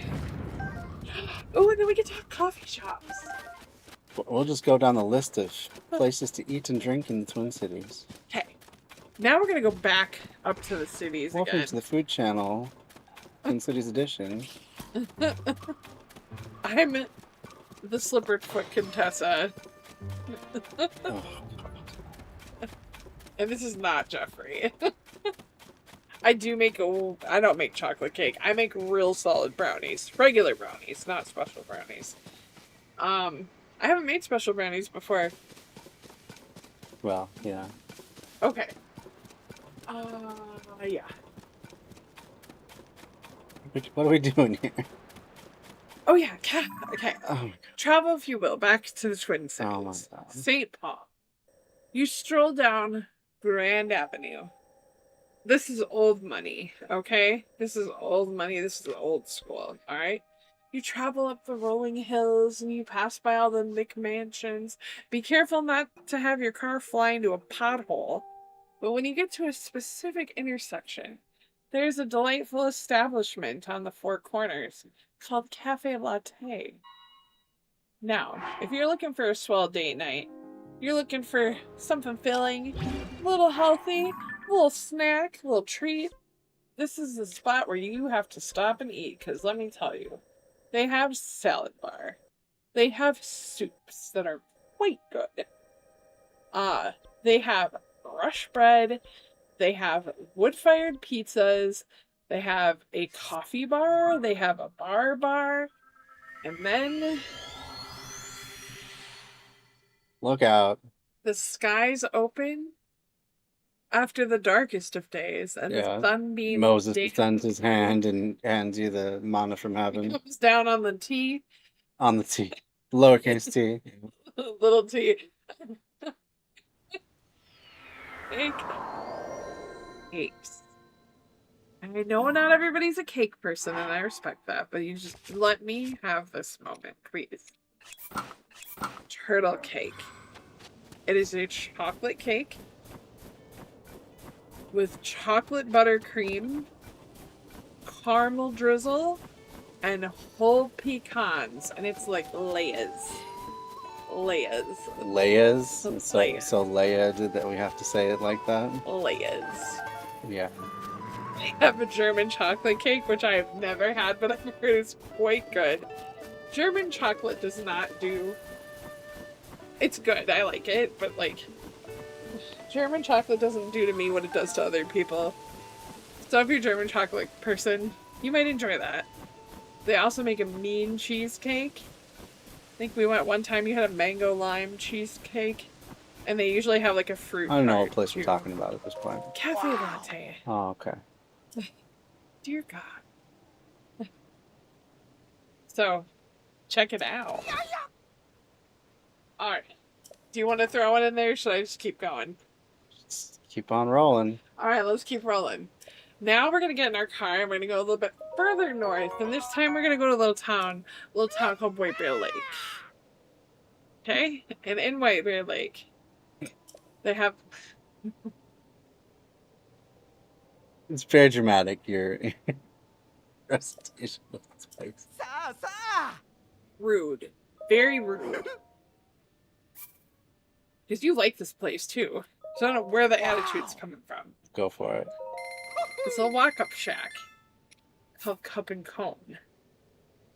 Now, you might think the Cup and Cone is some bullshit, and there's usually a huge ass line, and you're like, oh, what dick towel wants a walk-up Dairy Queen? Let me tell you, fucker, it is more than a Dairy Queen. And it is better than Dairy Queen. Okay? There ain't no stale sprinkles at Cup and Cone. There ain't no non-dairy options. There are non-dairy options at Cup and Cone. And that line's there for a reason. Because it's fucking delicious. Cup and Cone. Cup and Cone. You like ice cream? Dig it. No one likes ice cream. Listen, if the ex-president to be loves ice cream, you know that geriatric ass has one thing under control. It's ice cream. Okay. What's our next? Are we going to coffee shops already? Let's do it. Let's All hit right. the coffee shops. All right. I'm going to say coffee and tea because I don't want to be limiting. Okay? We don't want to discriminate. So I'm sure a lot of you are very familiar with Starbucks, Caribou, blah, blah, blah. Let's move beyond. There's a small drive-through. It's usually like a little hut. And they're peppered throughout the northern suburbs of the Twin Cities. There's one in Maplewood. That's the best we can get. It's red and white, and it's called Scooters. Let me tell you about Scooters. It's drive up. We like it. No bullshit. Not a lot of food options, but that's fine. We're not there for food. We're there for coffee. Never had a burnt cup through them ever. Just totally bussin'. But they have a peanut butter chocolate drink that should probably send someone to jail. Everyone's going to jail with your foods, huh? Yeah. Sense of theme. It's really good. Their flavors are excellent. They have good seasonal ones too. But I'm a peanut butter and chocolate or chocolate raspberry, hook a girl up. Okay? Now we're gonna go on another adventure. We're gonna go back to the Twin Cities. We're gonna go back to St. Paul. Because our business is not finished there. We're gonna go on to Selby. Selby and Western. On the corner. The southwest corner is a building called the Blair Arcade. And on the first level of the Blair Arcade is a place called Nina's. And you might think it's called Nina's, but it's not. It's Nina's. Don't make the mistake of calling it Nina's. Because you'll probably be denied a beverage. And you don't want that because it's real good. Their chai tea. I don't believe in a higher power, but I'm pretty sure that's the closest I could get. It's sipping on that chai. Might be the closest I could get to God. Pretty good chai. It's real good. Not as good as Cahoots was, but you don't like that style of chai. They're not in business anymore either. Pandemic took That's why I off. said was. Oh, sorry. Do you want to talk about it? No, you don't. But they have other excellent coffee beverages as well. However, it's also an excellent place to study, an aesthetically appealing building, and they have a plethora of soup, sandwiches, quiche, A plethora, huh? and pastries. And one time when we went there, I had the most amazing key lime croissant. Yeah, it's great. Check it out. What should be next? It's hard to even pick. Oh, I got a goodie. Now I'm gonna take you a little adjacent to St. Paul, to an area called West St. Paul, which is kind of bullshit because it should really be South St. Paul, but then there's a an actual South St. Paul, which is south of West St. Paul, and West St. Paul's on the already confused them. Whoever named the various St. Paul suburbs of constructed by cities Schmidt. did not know the direct. Okay, let's be racist about it. Good job. Even though you're also Irish. So I'm allowed to say that. Oh, is that how that works? Yeah. So anyway, driving through, you're cruising through, you're about to hit the best Home Depot and Menards the Twin Cities has to offer on Robert Street. If you're feeling a little parched, we invite you to pull over to the Teacup. And it's TII cup.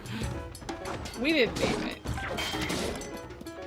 Now, there's no drive-through, and they don't open until 11, which kind of burns my ass, and sometimes they don't even open at 11, even though there's somebody inside trying to get the place ready to go. Bubble tea. They got so many bubble teas. So many bubble teas. And you can customize. And then they have buffalo chicken wings for some reason. Because apparently, if you want bubble tea, you also want buffalo chicken wings. So that's a thing.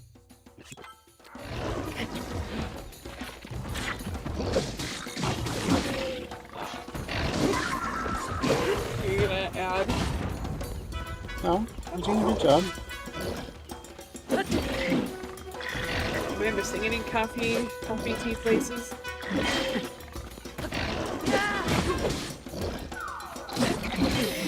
Oh, I am. 2, actually. 2 more places and then I'll stop. That's me. Women are allowed to talk. No one said you weren't. Alright. The next stop I'm going to take you to is going to St. Paul. St. Paul proper. And this time, we're gonna go on West 7. And there's also some locations in Minneapolis. I haven't been to those, so I can't attest to their greatness. But anyway, there's a little place called Wild Flyer Cafe. And they are generally run by formerly homeless youth. And it helps get them housing and, like, job experience and try to help them transition out of homelessness. It's a pretty cool coffee shop. And the coffee shop is great. However, if you are auditorily overstimulated, it is not the place to go do homework because it's loud, like it's concrete floors, concrete walls, and it echoes. So there is no escaping volume. So if you want to like meet a friend to bullshit there, or you just want to work somewhere where you feel hustle bustle and you can handle that, great. But their drinks are wonderful. They have oatmeal, they have soup, they have pastries. They have a lot of options for people who are gluten-free and vegan. They have excellent iced tea selection. You really can't go wrong. Plus, it's like down the street from Highland Nursery, which is for another day. And then... Did you not bang the table, Dave? Sorry, but your jiggles of hammer and stuff. I'm going to say the last one, and then I'm going to leave. I thought that was the last one. I said 2 more. Mean. Alright, so the last one, we're going to head up towards the bougier part of Old St. Paul. Old St. Paul. We're going to go get back on Selby again. And this is a ways down from Nina's. This is going to be a ways down from Nina's, and that's okay. There's a little hole in the wall. It's very cute. It's called Yellow Bird. And they have yellow birds everywhere in their place, which I love birds, so it's so fun. But their coffees are incredible. Oh my god. Delicious, delicious, delicious. Excellent teas, lots of food options, again, very encompassing of the gluten-free vegan. I'm liking to see this welcoming environment of diets. Also, it is handicap accessible, and it is a quieter coffee shop, and there's lots of outlets and lots of alternative types of seating throughout. Big fan.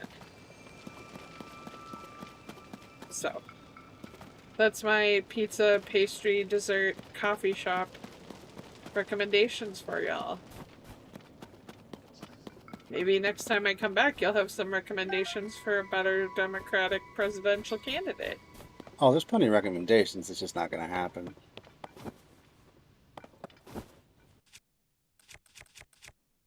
Thanks for letting me hang on your show. For sure.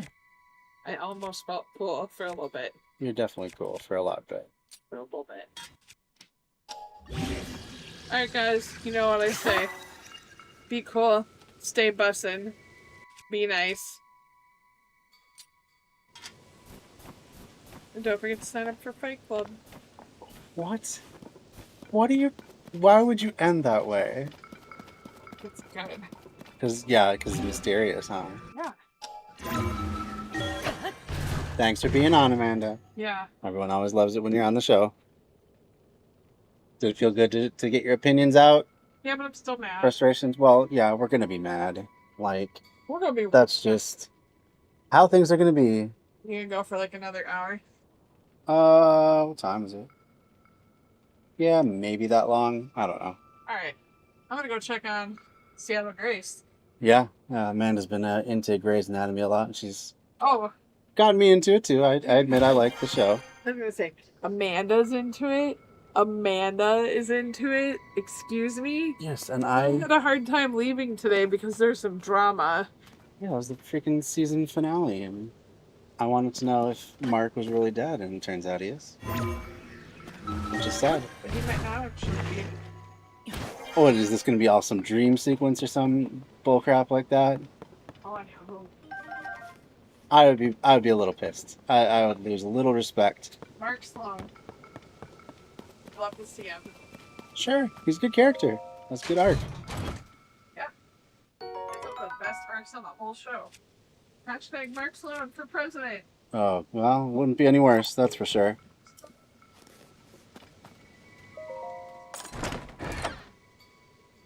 Big Dark.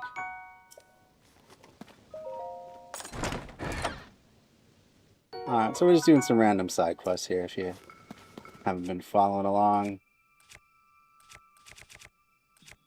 What do we got? We got the Hinox Smasher. Hinox Hammer. Wow, that's pretty good.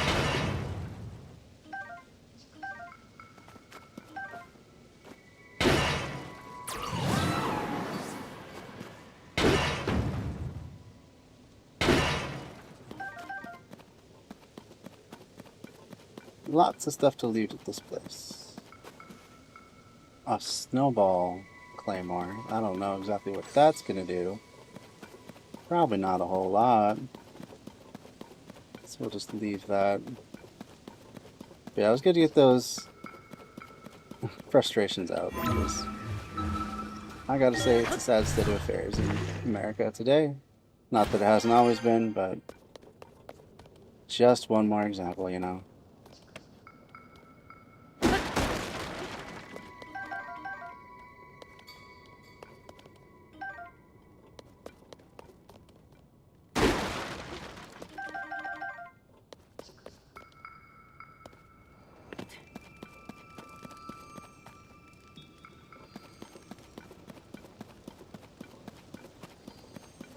Alright, I think that is the bulk of stuff. I doubt there's anything too much more important that we missed. So we'll get on. Let's see what other quests we got. Ride the giant horse is a shrine quest, huh? Well, let's get some of these ones checked off the list. Lookout landing. Told you his beige dapple horse Spot ran away. Supposedly timid though, so may still be close by. I don't feel like that one right now. Treasure of the Secret Springs. That one sounds good.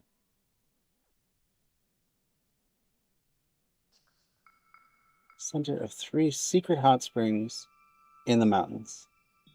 Guide the 3 waters. Guide the 3 waters to that place. When it fills, the slumbering treasure will awaken once more.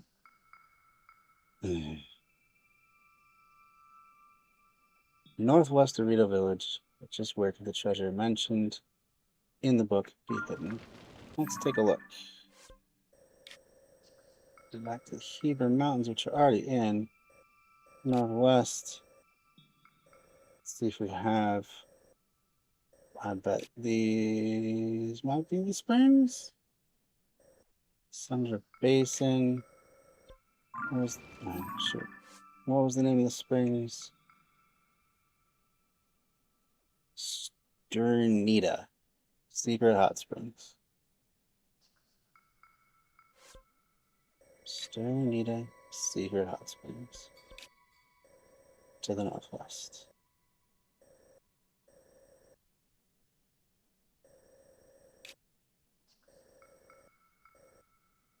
Now, somewhere over here.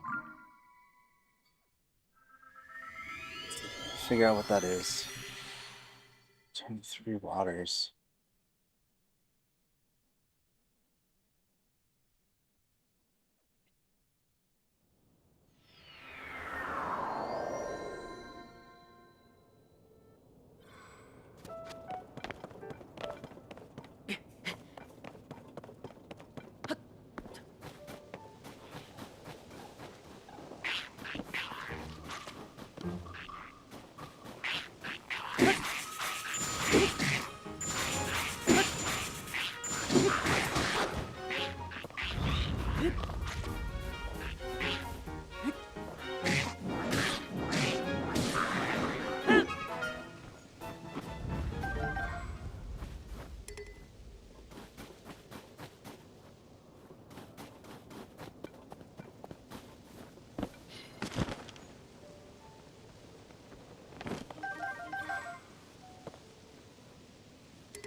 Here's the secret hot springs.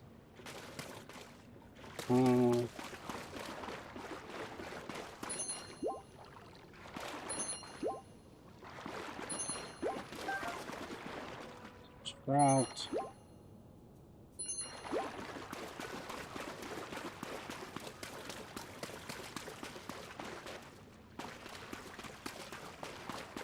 What exactly am I supposed to do there?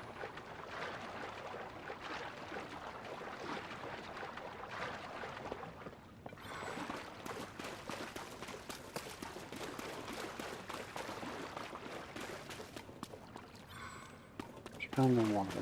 To me, that says we're blowing something up to let water out. Right? Does that make sense? There's a hidden treasure sleeps in the center of the 3 secret hot springs. Guide the 3 waters to that place. When it fills, the slumbering treasure will awaken once more. So it's in the middle of the 3 hot springs. So I think we have to let water out somewhere. But where? That's the question.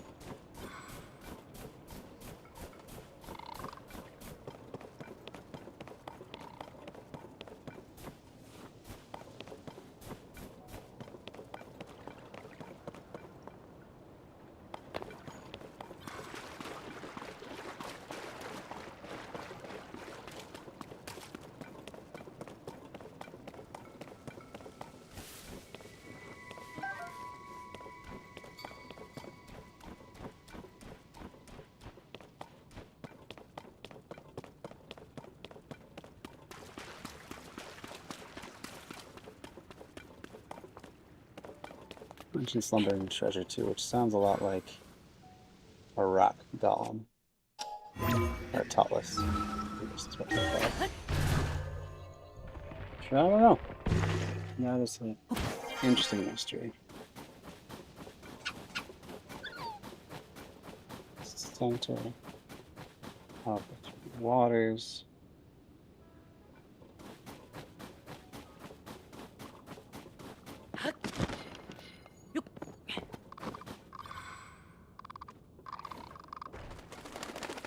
Oh, jeez.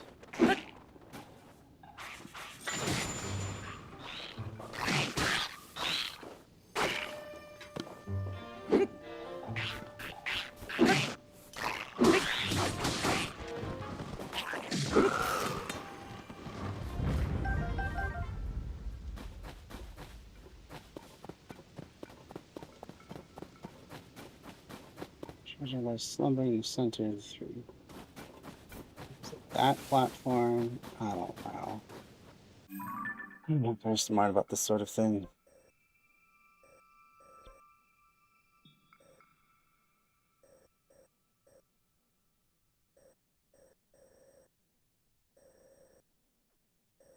Oh, just down there would be a cave somewhere that we're supposed to find.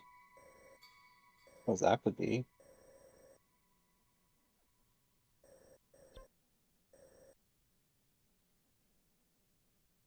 It was the Wolfland and Chains, hidden treasures. Sleeps in the center of the 3 secret hot springs of the mountains. But does that mean there are different hot springs then? That must mean that.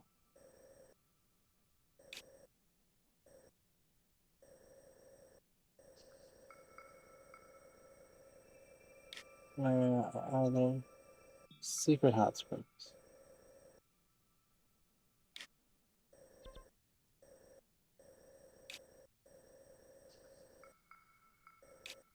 Would that be another? No, there's Sternita Basin, so that's probably another one, huh? Let's try going or triangulating. What would be in the middle? Something right around here. Where does the reuniting, or not reuniting, guide the 3 waters to that place when it fills the Stomach treasure, Sternita, Gold Flams, and Sherfins.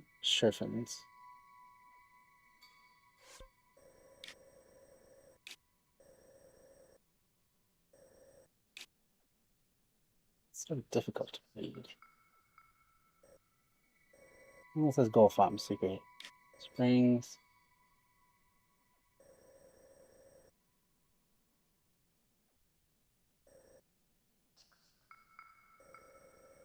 Where will the 3rd springs be? Or is that?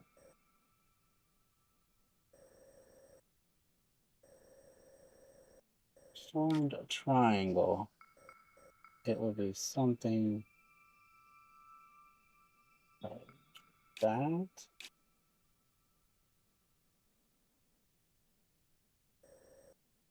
Since there's secret springs around here.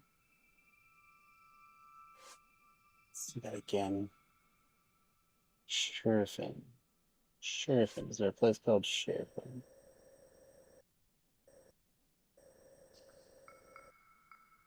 Maybe we just haven't explored enough of these mountains to have the place name set. Cold Snap. Heba.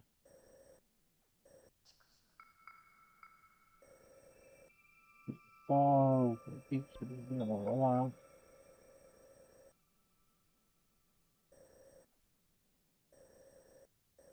Where's Tony?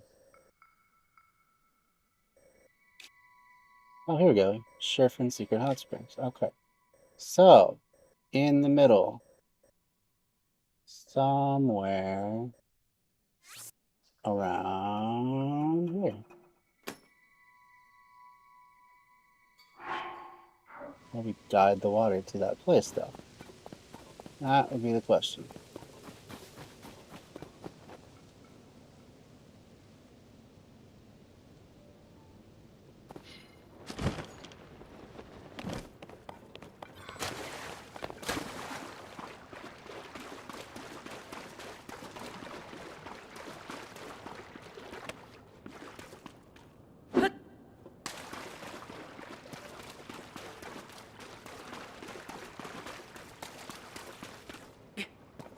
Not understanding that part of it.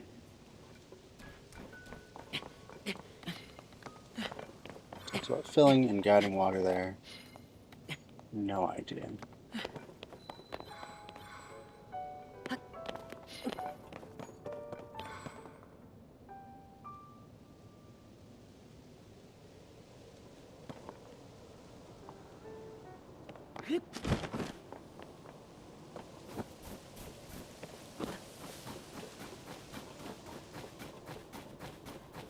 Well, I think the next order of business then is to travel there. Ugh, There's no easy way there, is there? Probably going to be the Skyview Tower. Be our best route.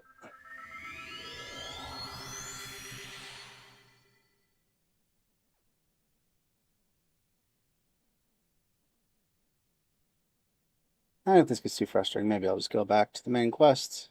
We'll check out Goron City and so forth. See what there is to see there. Gorons are under a spell, eating some gloom-infected rocks, and it's basically acting like a drug for them. Alright, let's get our bearings.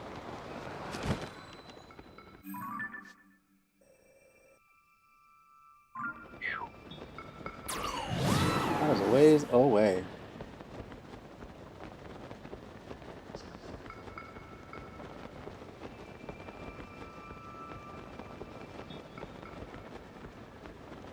Probably touch down on this sky island.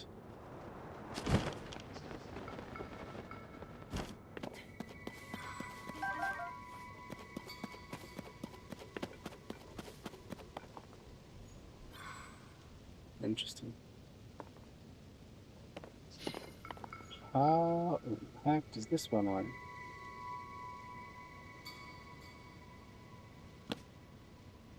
Let's find out.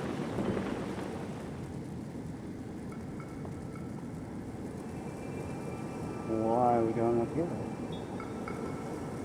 That's the question. Just to get to this island, huh? Actually, you know what? I didn't look up in the clouds, though, did I? We could have just gone right there to that shrine. Never think to look in the sky when I'm trying to go places. But I do have a significant number of shrines that I found up here.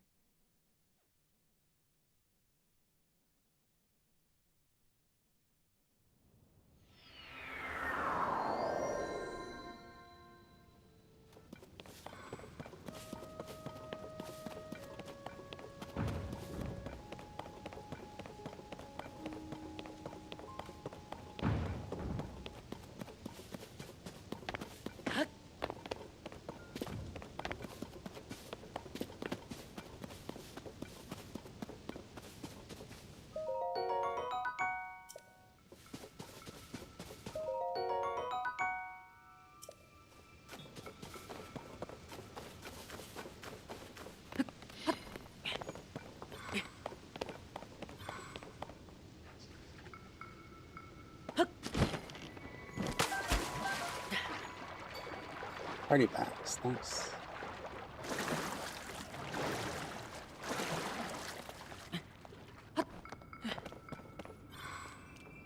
Crap, almost had a fairy.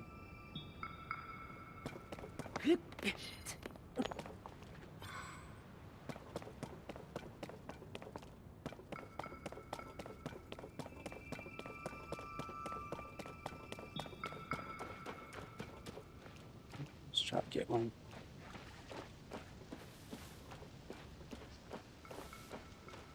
They do come in handy, that is for sure.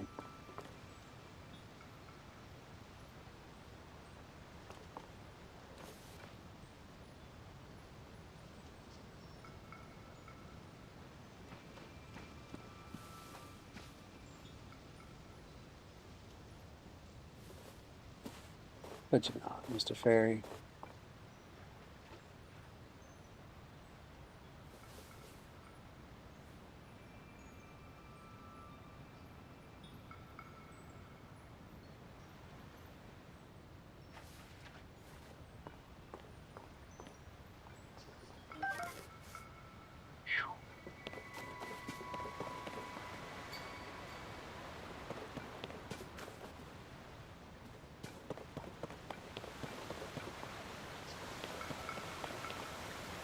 There's a fly.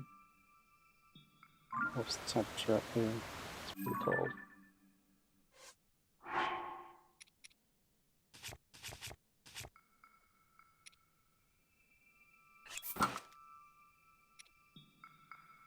It's not gonna work then. guess we're just gonna go.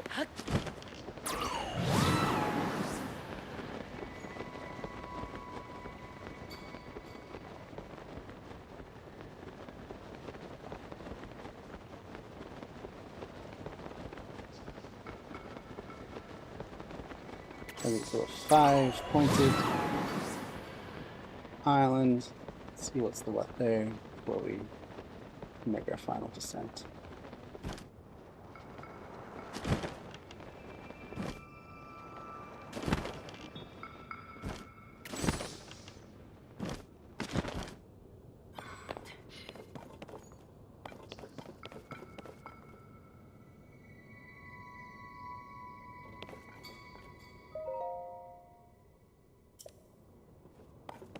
Not right now. That doesn't do me any good, does it?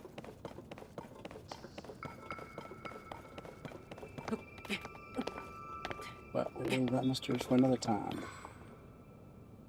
Nothing else appears to be here. Fine.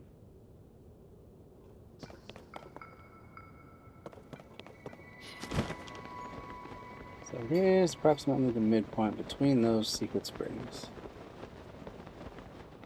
How in the heck am I supposed to unite any waters? Follow this.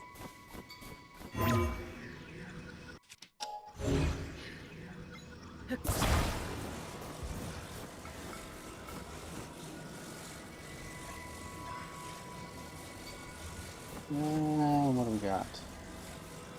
Has to stick down.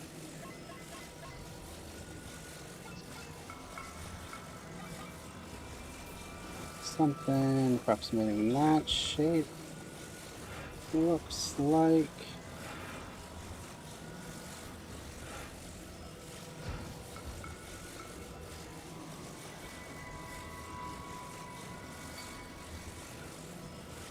Come on.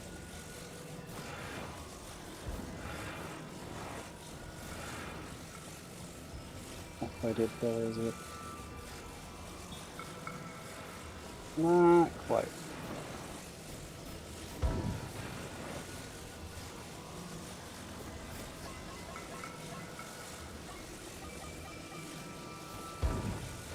Go in.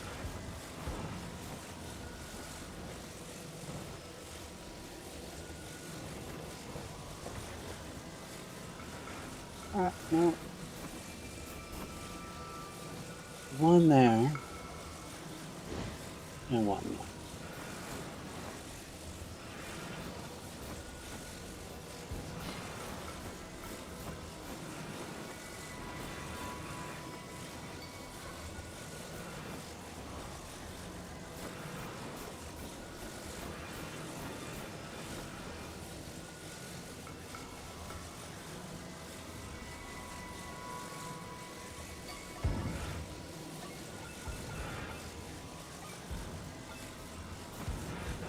I feel like I would have to do something like that. It didn't quite fit though. Must be a different way.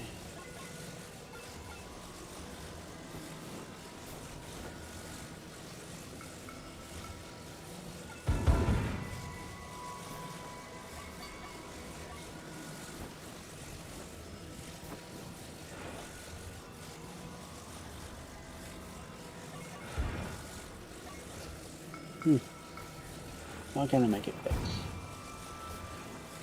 Just go over and down.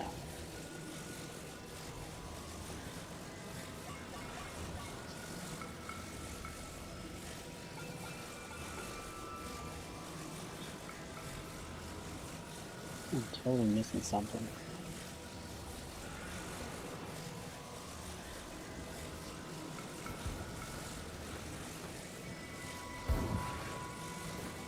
What is it?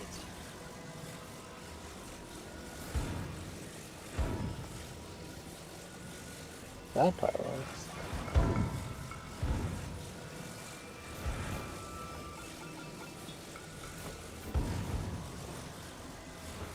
What? Do I almost have it? I don't know, but... Oh, on that. This goes underneath as well. And that's a part of it, so it'd have to go over up.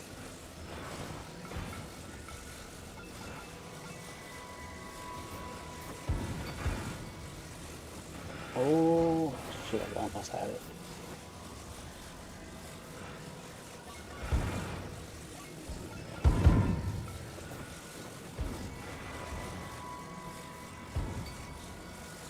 Look at that either, though. It's so bizarre.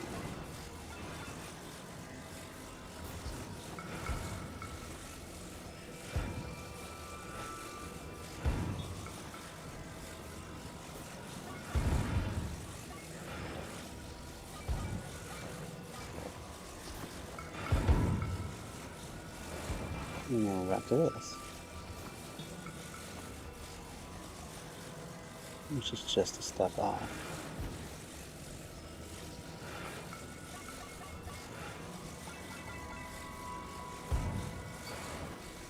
And that one doesn't quite work. What the heck am I missing? What am I missing? What am I missing?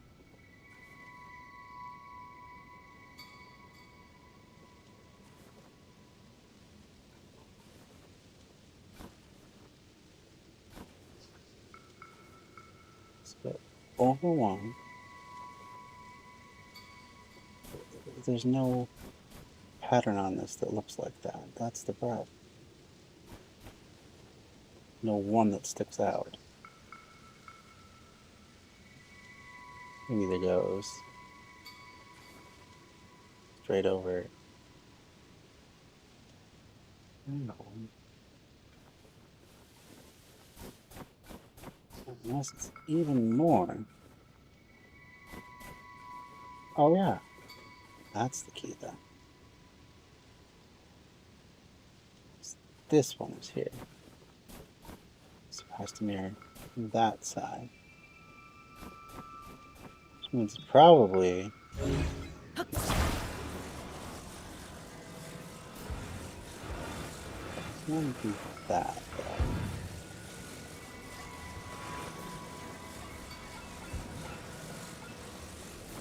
Maybe more like there. Oh my goodness, that took way too long.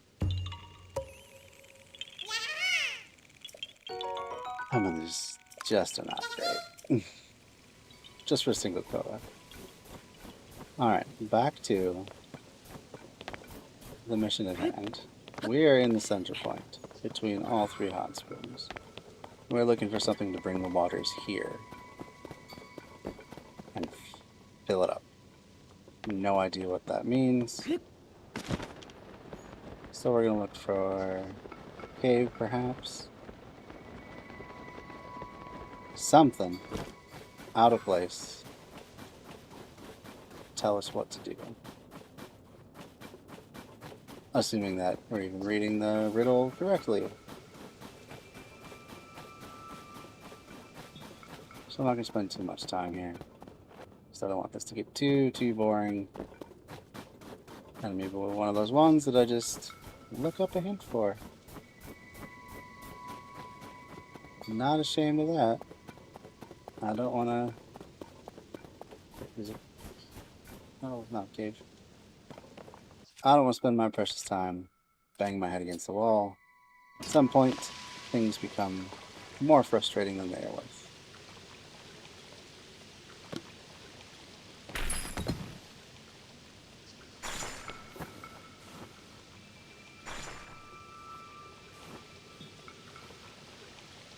Bring the waters here. So that's the riddle. Read it one more time.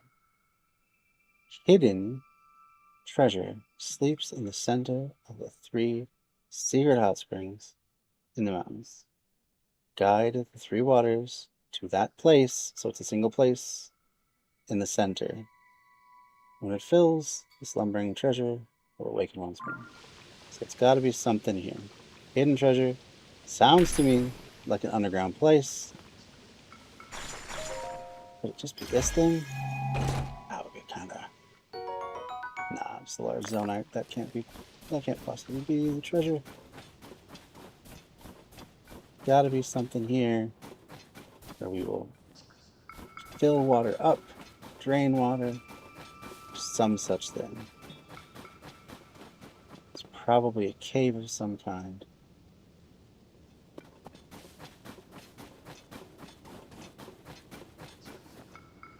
Oh, Gleok in that field.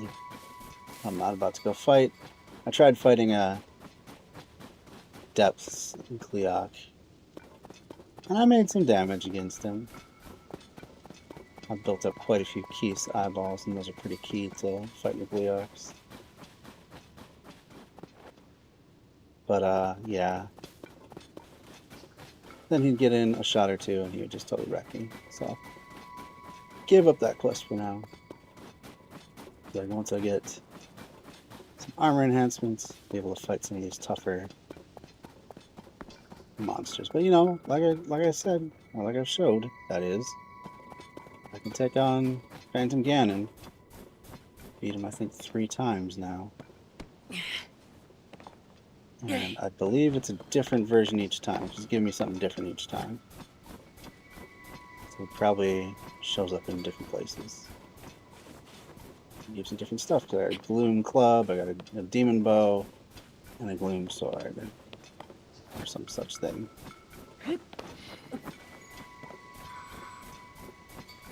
And each time it's been a little harder.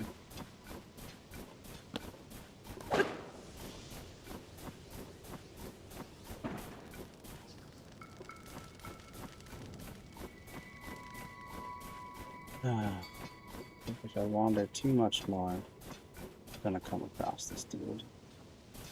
It's not gonna be good. Just not at a place where I can keep dragging yet. We'll bug out if we get too close. Alright.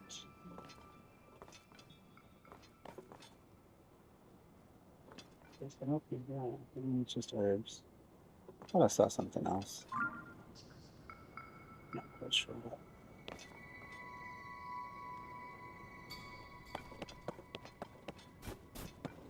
Unless when they say drain, they mean the sky. There'd be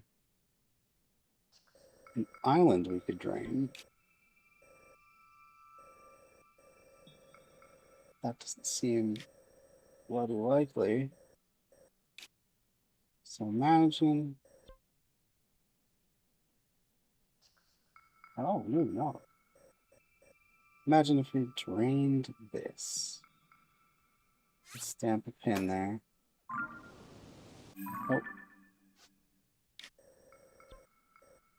Is that in the center of the 3 waters? I don't think so. So we have right here. We have right there. And we have right there. That's not a center, so that doesn't make any sense. It's probably a cave somewhere. Let's try right here. Let's get rid of that thing. I mean, it could be all the way down at that lake. I'll keep the red pin. Just in case. No, I'm never gonna run foul of that.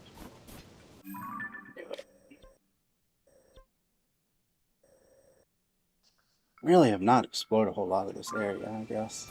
Not all the places that are named.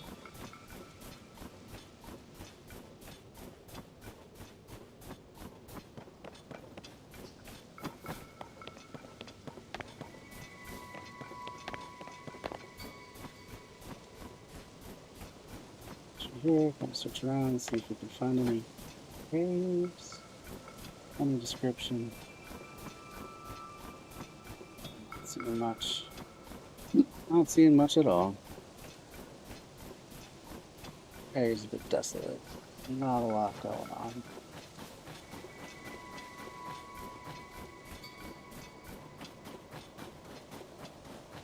Probably why I haven't explored it much yet. very sheer, with big cliffs everywhere. And not a lot of shrines to get you back up if you make a mistake.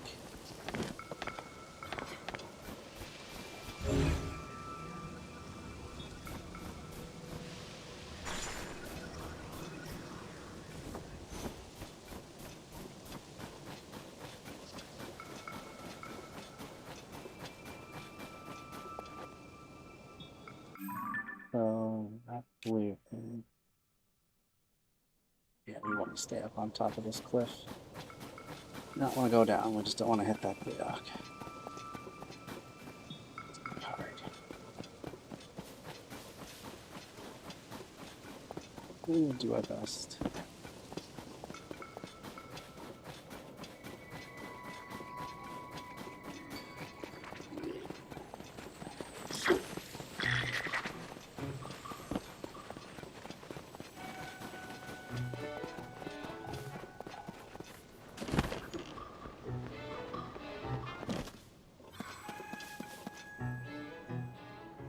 Will it find us? Not yet.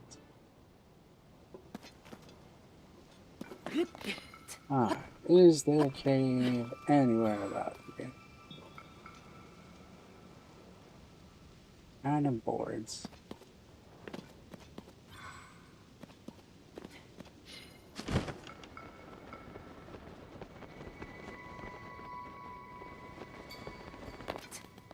Just so dark too. What have we here? What is this? Not let me do anything to it.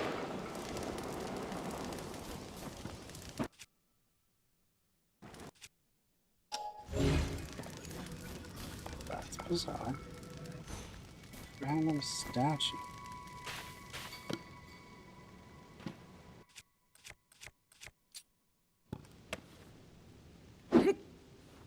Nope.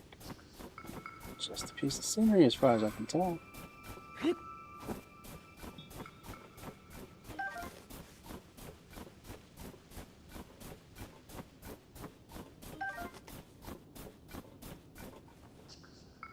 Still no sign of a cave though.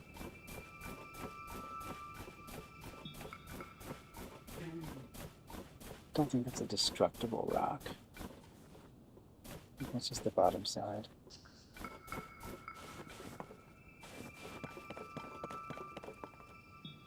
Yeah, I really don't think so. Alright, spend just a few more minutes on this and then we'll move on to something different. So I don't spend all my time searching for something if I don't even understand the riddle to begin with.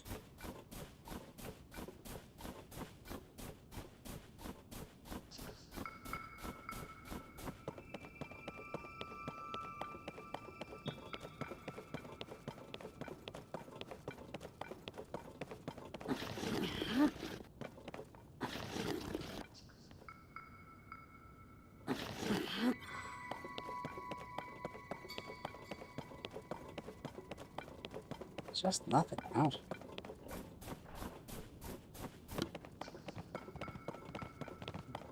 Here. We'll let it be.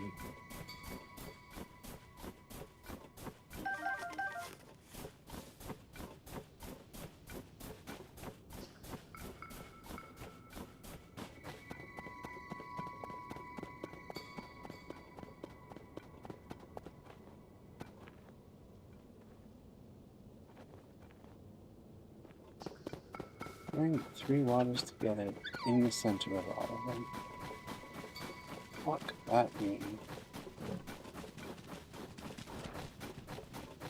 Just don't know.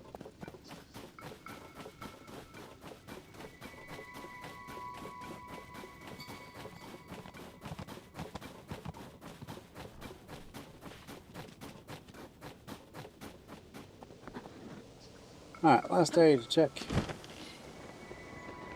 And then we'll start with this quest for now. Move on to something different. Maybe we'll go enhance some more armor. To see some of the great fairies. That'd be kind of cool. But something that I did a little bit, enhanced a little bit of armor.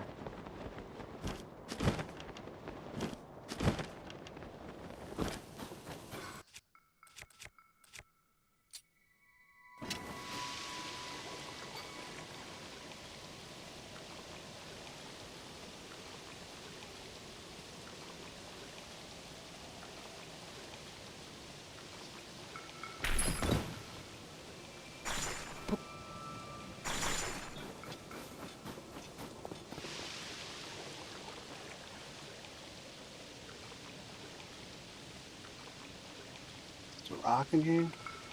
Or is it an actual chest? Let's find out. There's a chest.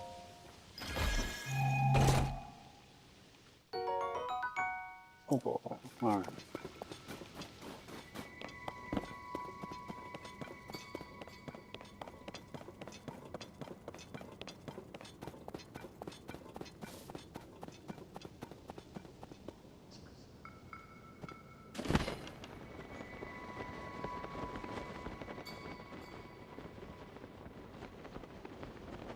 Any cage whatsoever.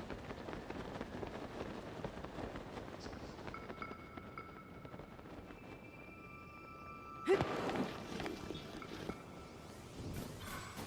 is definitely destructible, though. It's but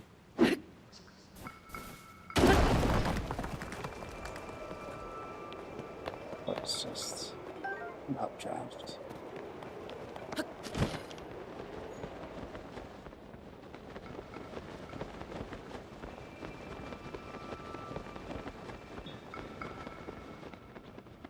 Dock for some reason out here. Can't imagine anyone's using it.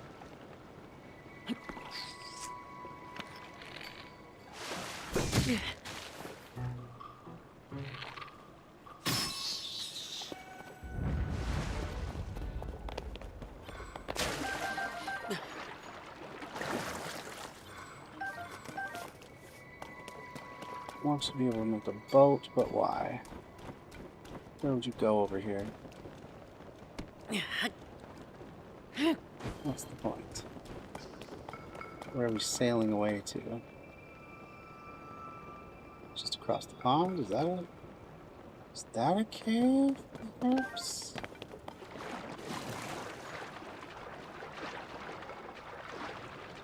Can't quite tell. No, I don't think it is. Just a little alcove. Why is there a dock down here, though? Makes absolutely no sense. Nobody lives over here. Not that I can tell.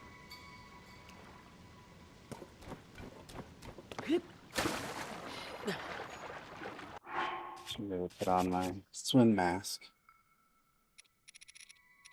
Either of my swim masks. Well, might as well get some extra avatar protection in the process. Where is it? There it is. Varuta.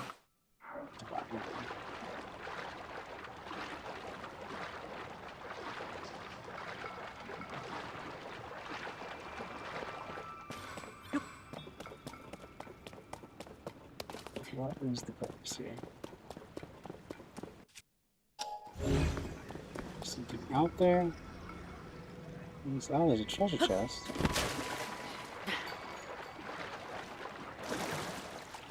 Probably nothing spectacular, but we should find out.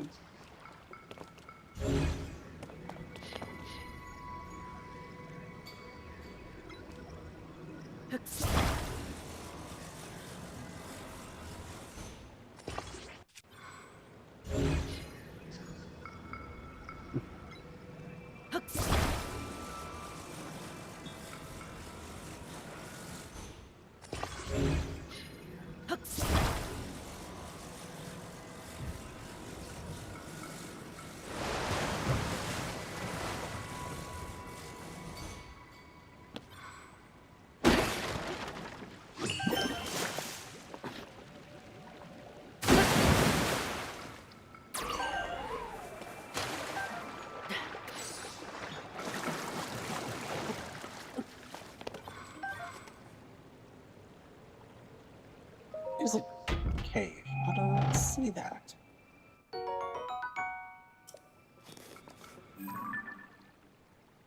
How did I miss that cave? Oh, it's a different section. Gotcha. Alright, well. Nice. Electric pieces. Let's get an eye out. What are we gonna shoot them? Or do we just do a bomb? Maybe we just do a bomb. It's coming right at us, and we might actually have time. Ah, missed him. Why would you...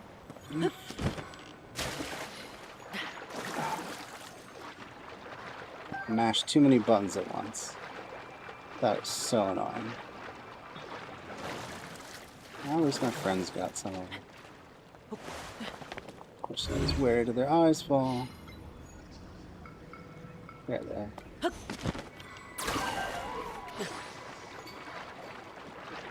Not a total loss.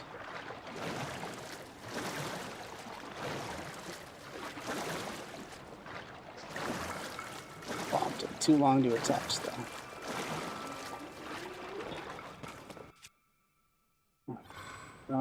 Do we have any things we need to turn into a smasher? Might as well turn this into a smasher. So I assume we'll need to be doing some smashing.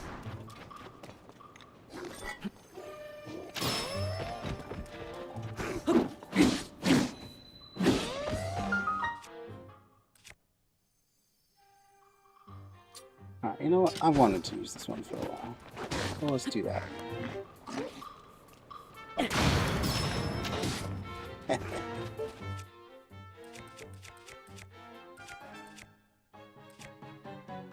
Alright, I guess this is what we want.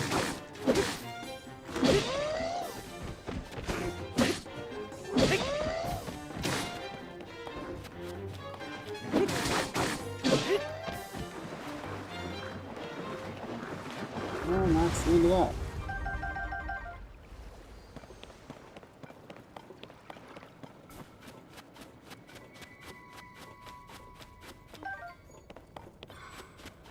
Okay. Not heavy for a cave. Interesting. What's that? That's destructible stuff, maybe? Could be wrong. Been wrong before. And there we go. That's the question. Are all of these little vignettes places I need to go?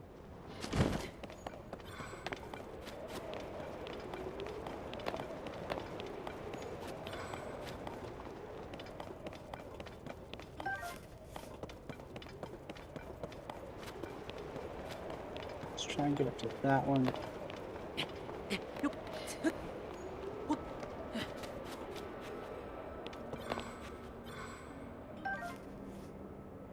It?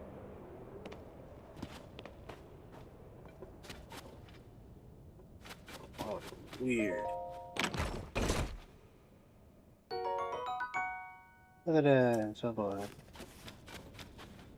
That was worth it.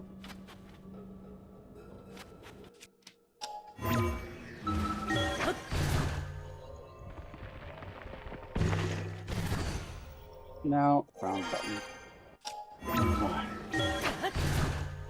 Getting tired. It is about time to call it quits.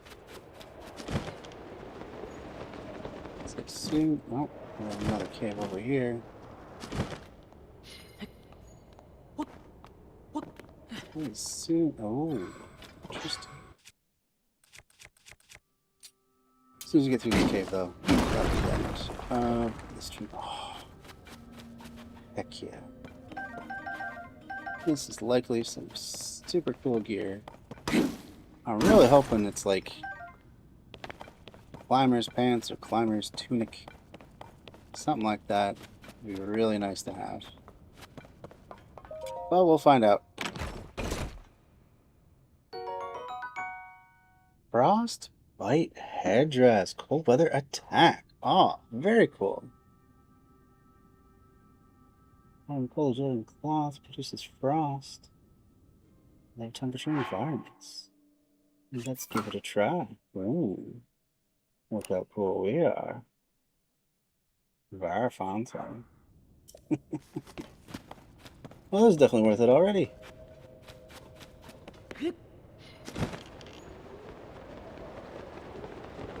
Alright. Oh, there's so much around. I feel like I'm missing stuff. It's going by so fast. We've been to all those ones. Haven't been to that one. I thought there was another one. Maybe that's it.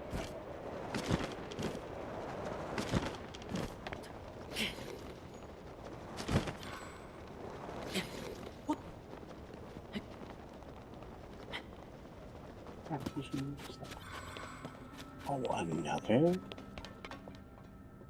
Oh no, we just got them. Okay. Picking myself out.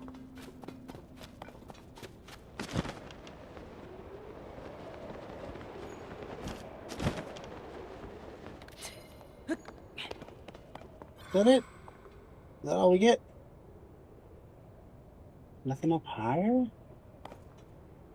Really? Oh, it's a bit disappointing.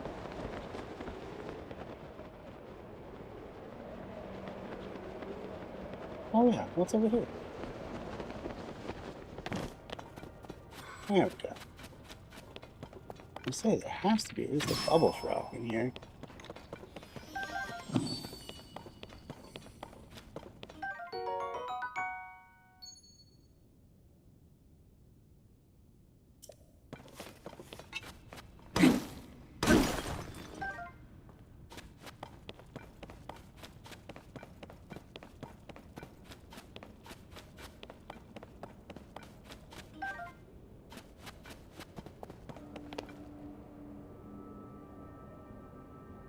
That's all we got. I think that might be it.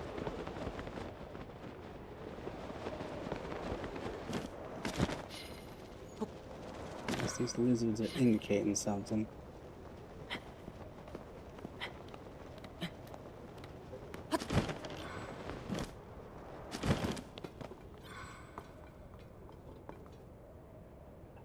See anything destructible though? It's not destructible, not just a root.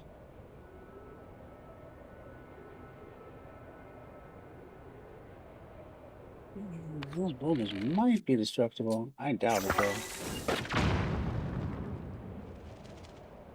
I was hoping that might be answer to that riddle. Fill this up someday. It doesn't make a lot of sense, but could have been.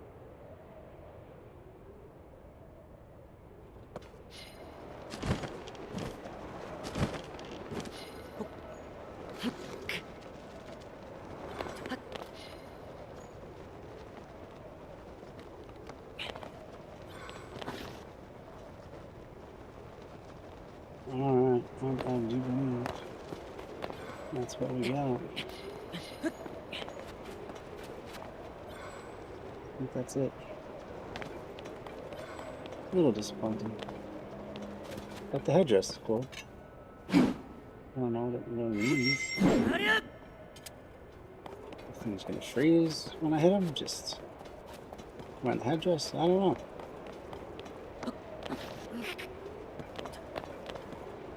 Do not know.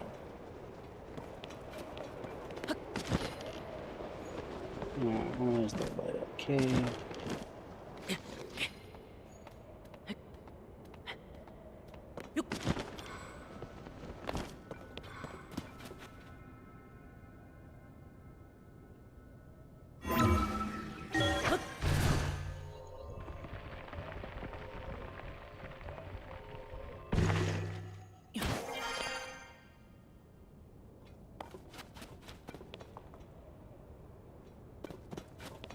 already in this cave, yeah. I'll go to the middle point here. See what there is to see.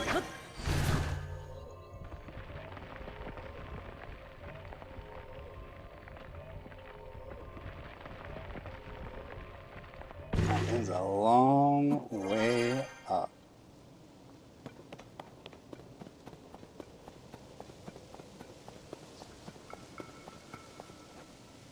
Wow.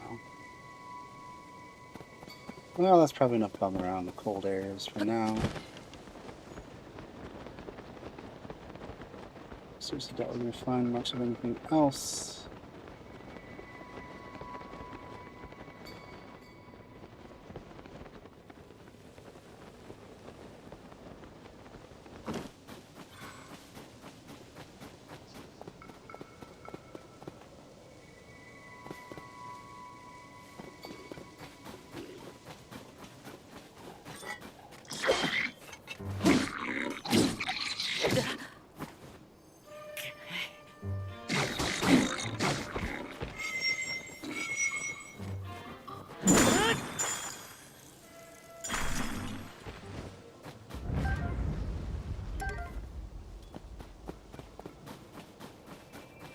Does freeze him. That's cool. I'm just going to charge my attack. Useful. Alright, let's go somewhere else. I've had enough of this. Delete that pin for now. I don't know how to make the three waters meet. That looks like a cave, though.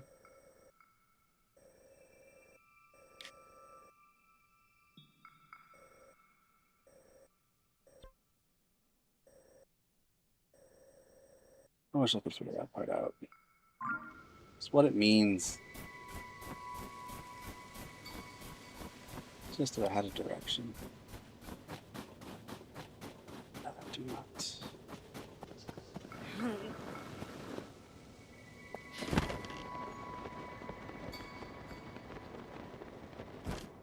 Hello, buddy.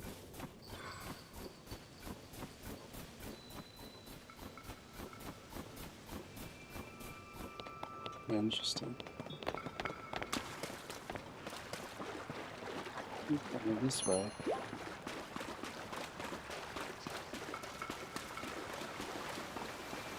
What are we here?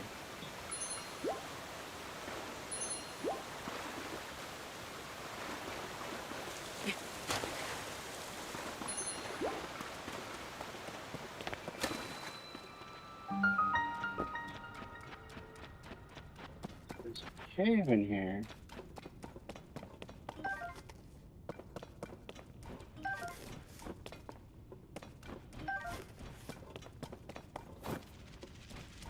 Could this be part of the mystery? Could be. Definitely could be. What?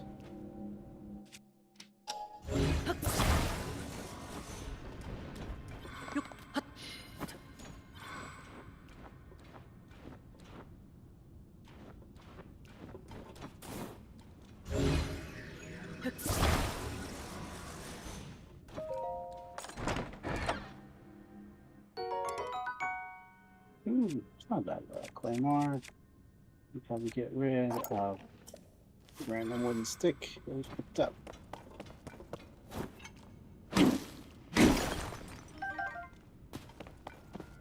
Okay.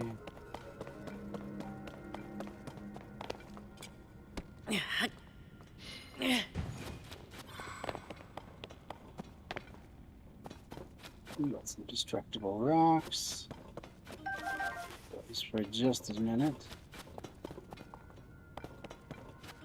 Always come back to them.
All that for some rocks. So.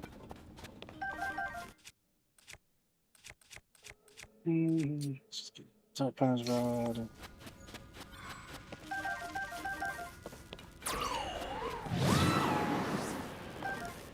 Not what I was really asking for at that moment. I don't like that it's the same control as my pickup button. Accidentally press it all the freaking time. I hear the bubble frog. Oh. What have we here? What have we here? You know what? Let's get the bubble frog quick. It's usually at a dead end.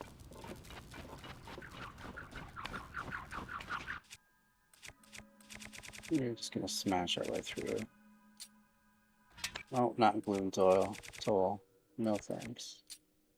Inoxon.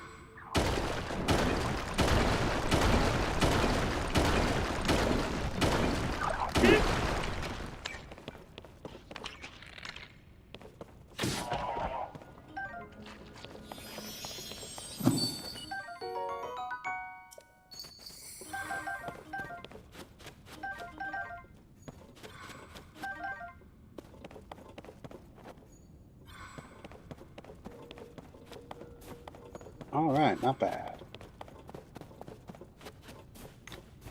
To the last segment.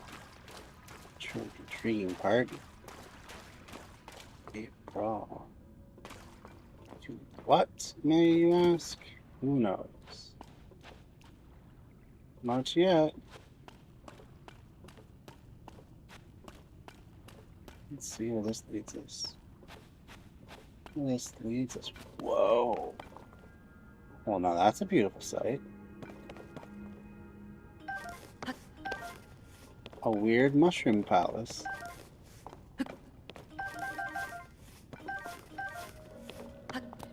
That was not what I was expecting, for sure.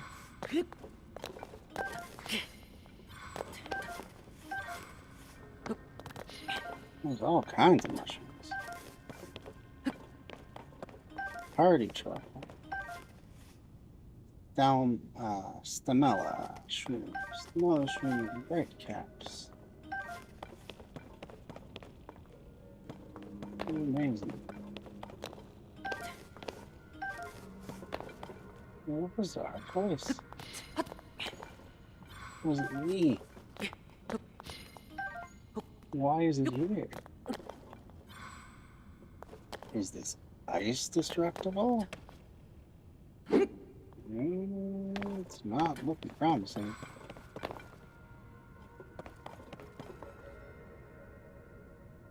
I think the roof is either.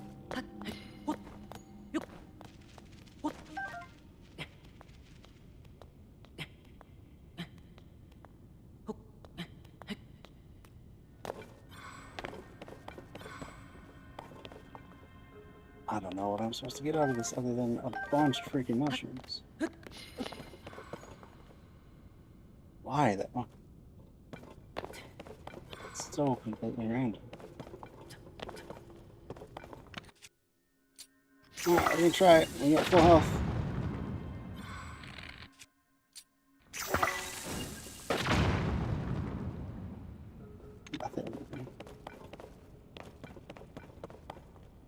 What a bizarre place. I guess I've seen everything. The only way to go is up.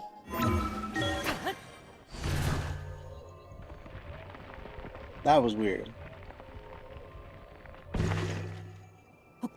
Excellent, some random hill. Okay. Great.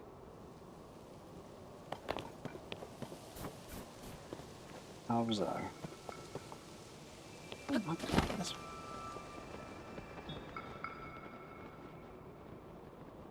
And we're back by that dock. How about that? Alright, where is the missing rocks?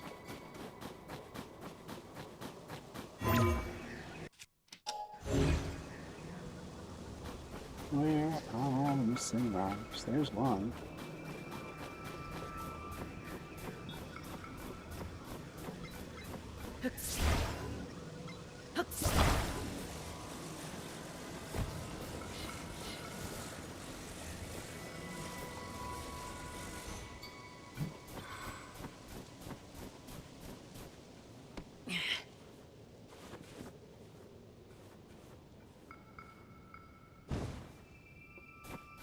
Close.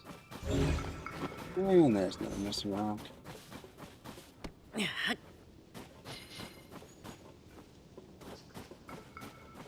It's just going to be a Korok. Probably.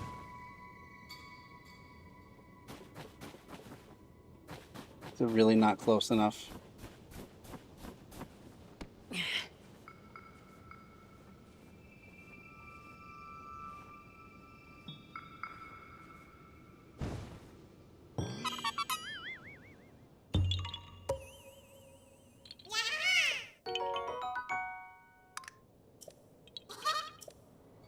Most bizarre game of hide and seek.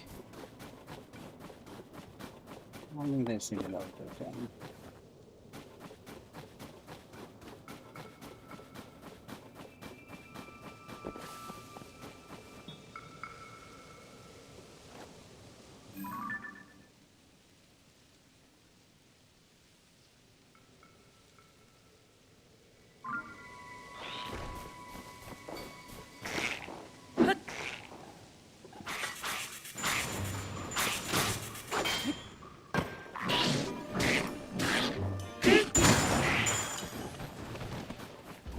Yeah, almost done. You can go to bed.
We'll do that next time.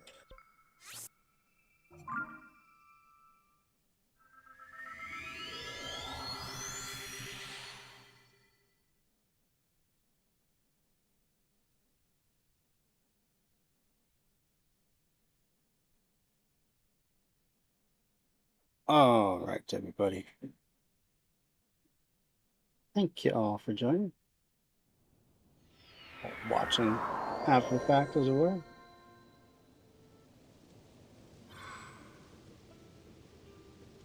Do appreciate it. But yeah, we will end it there for now. And we will come back next time and try and track down the mother goddess statue. See how that goes. Alright, until next time, have a good night, everybody. Amanda says goodbye. See you Tuesday with more political stuff with Dan. I'm sure we'll have a lot to talk about.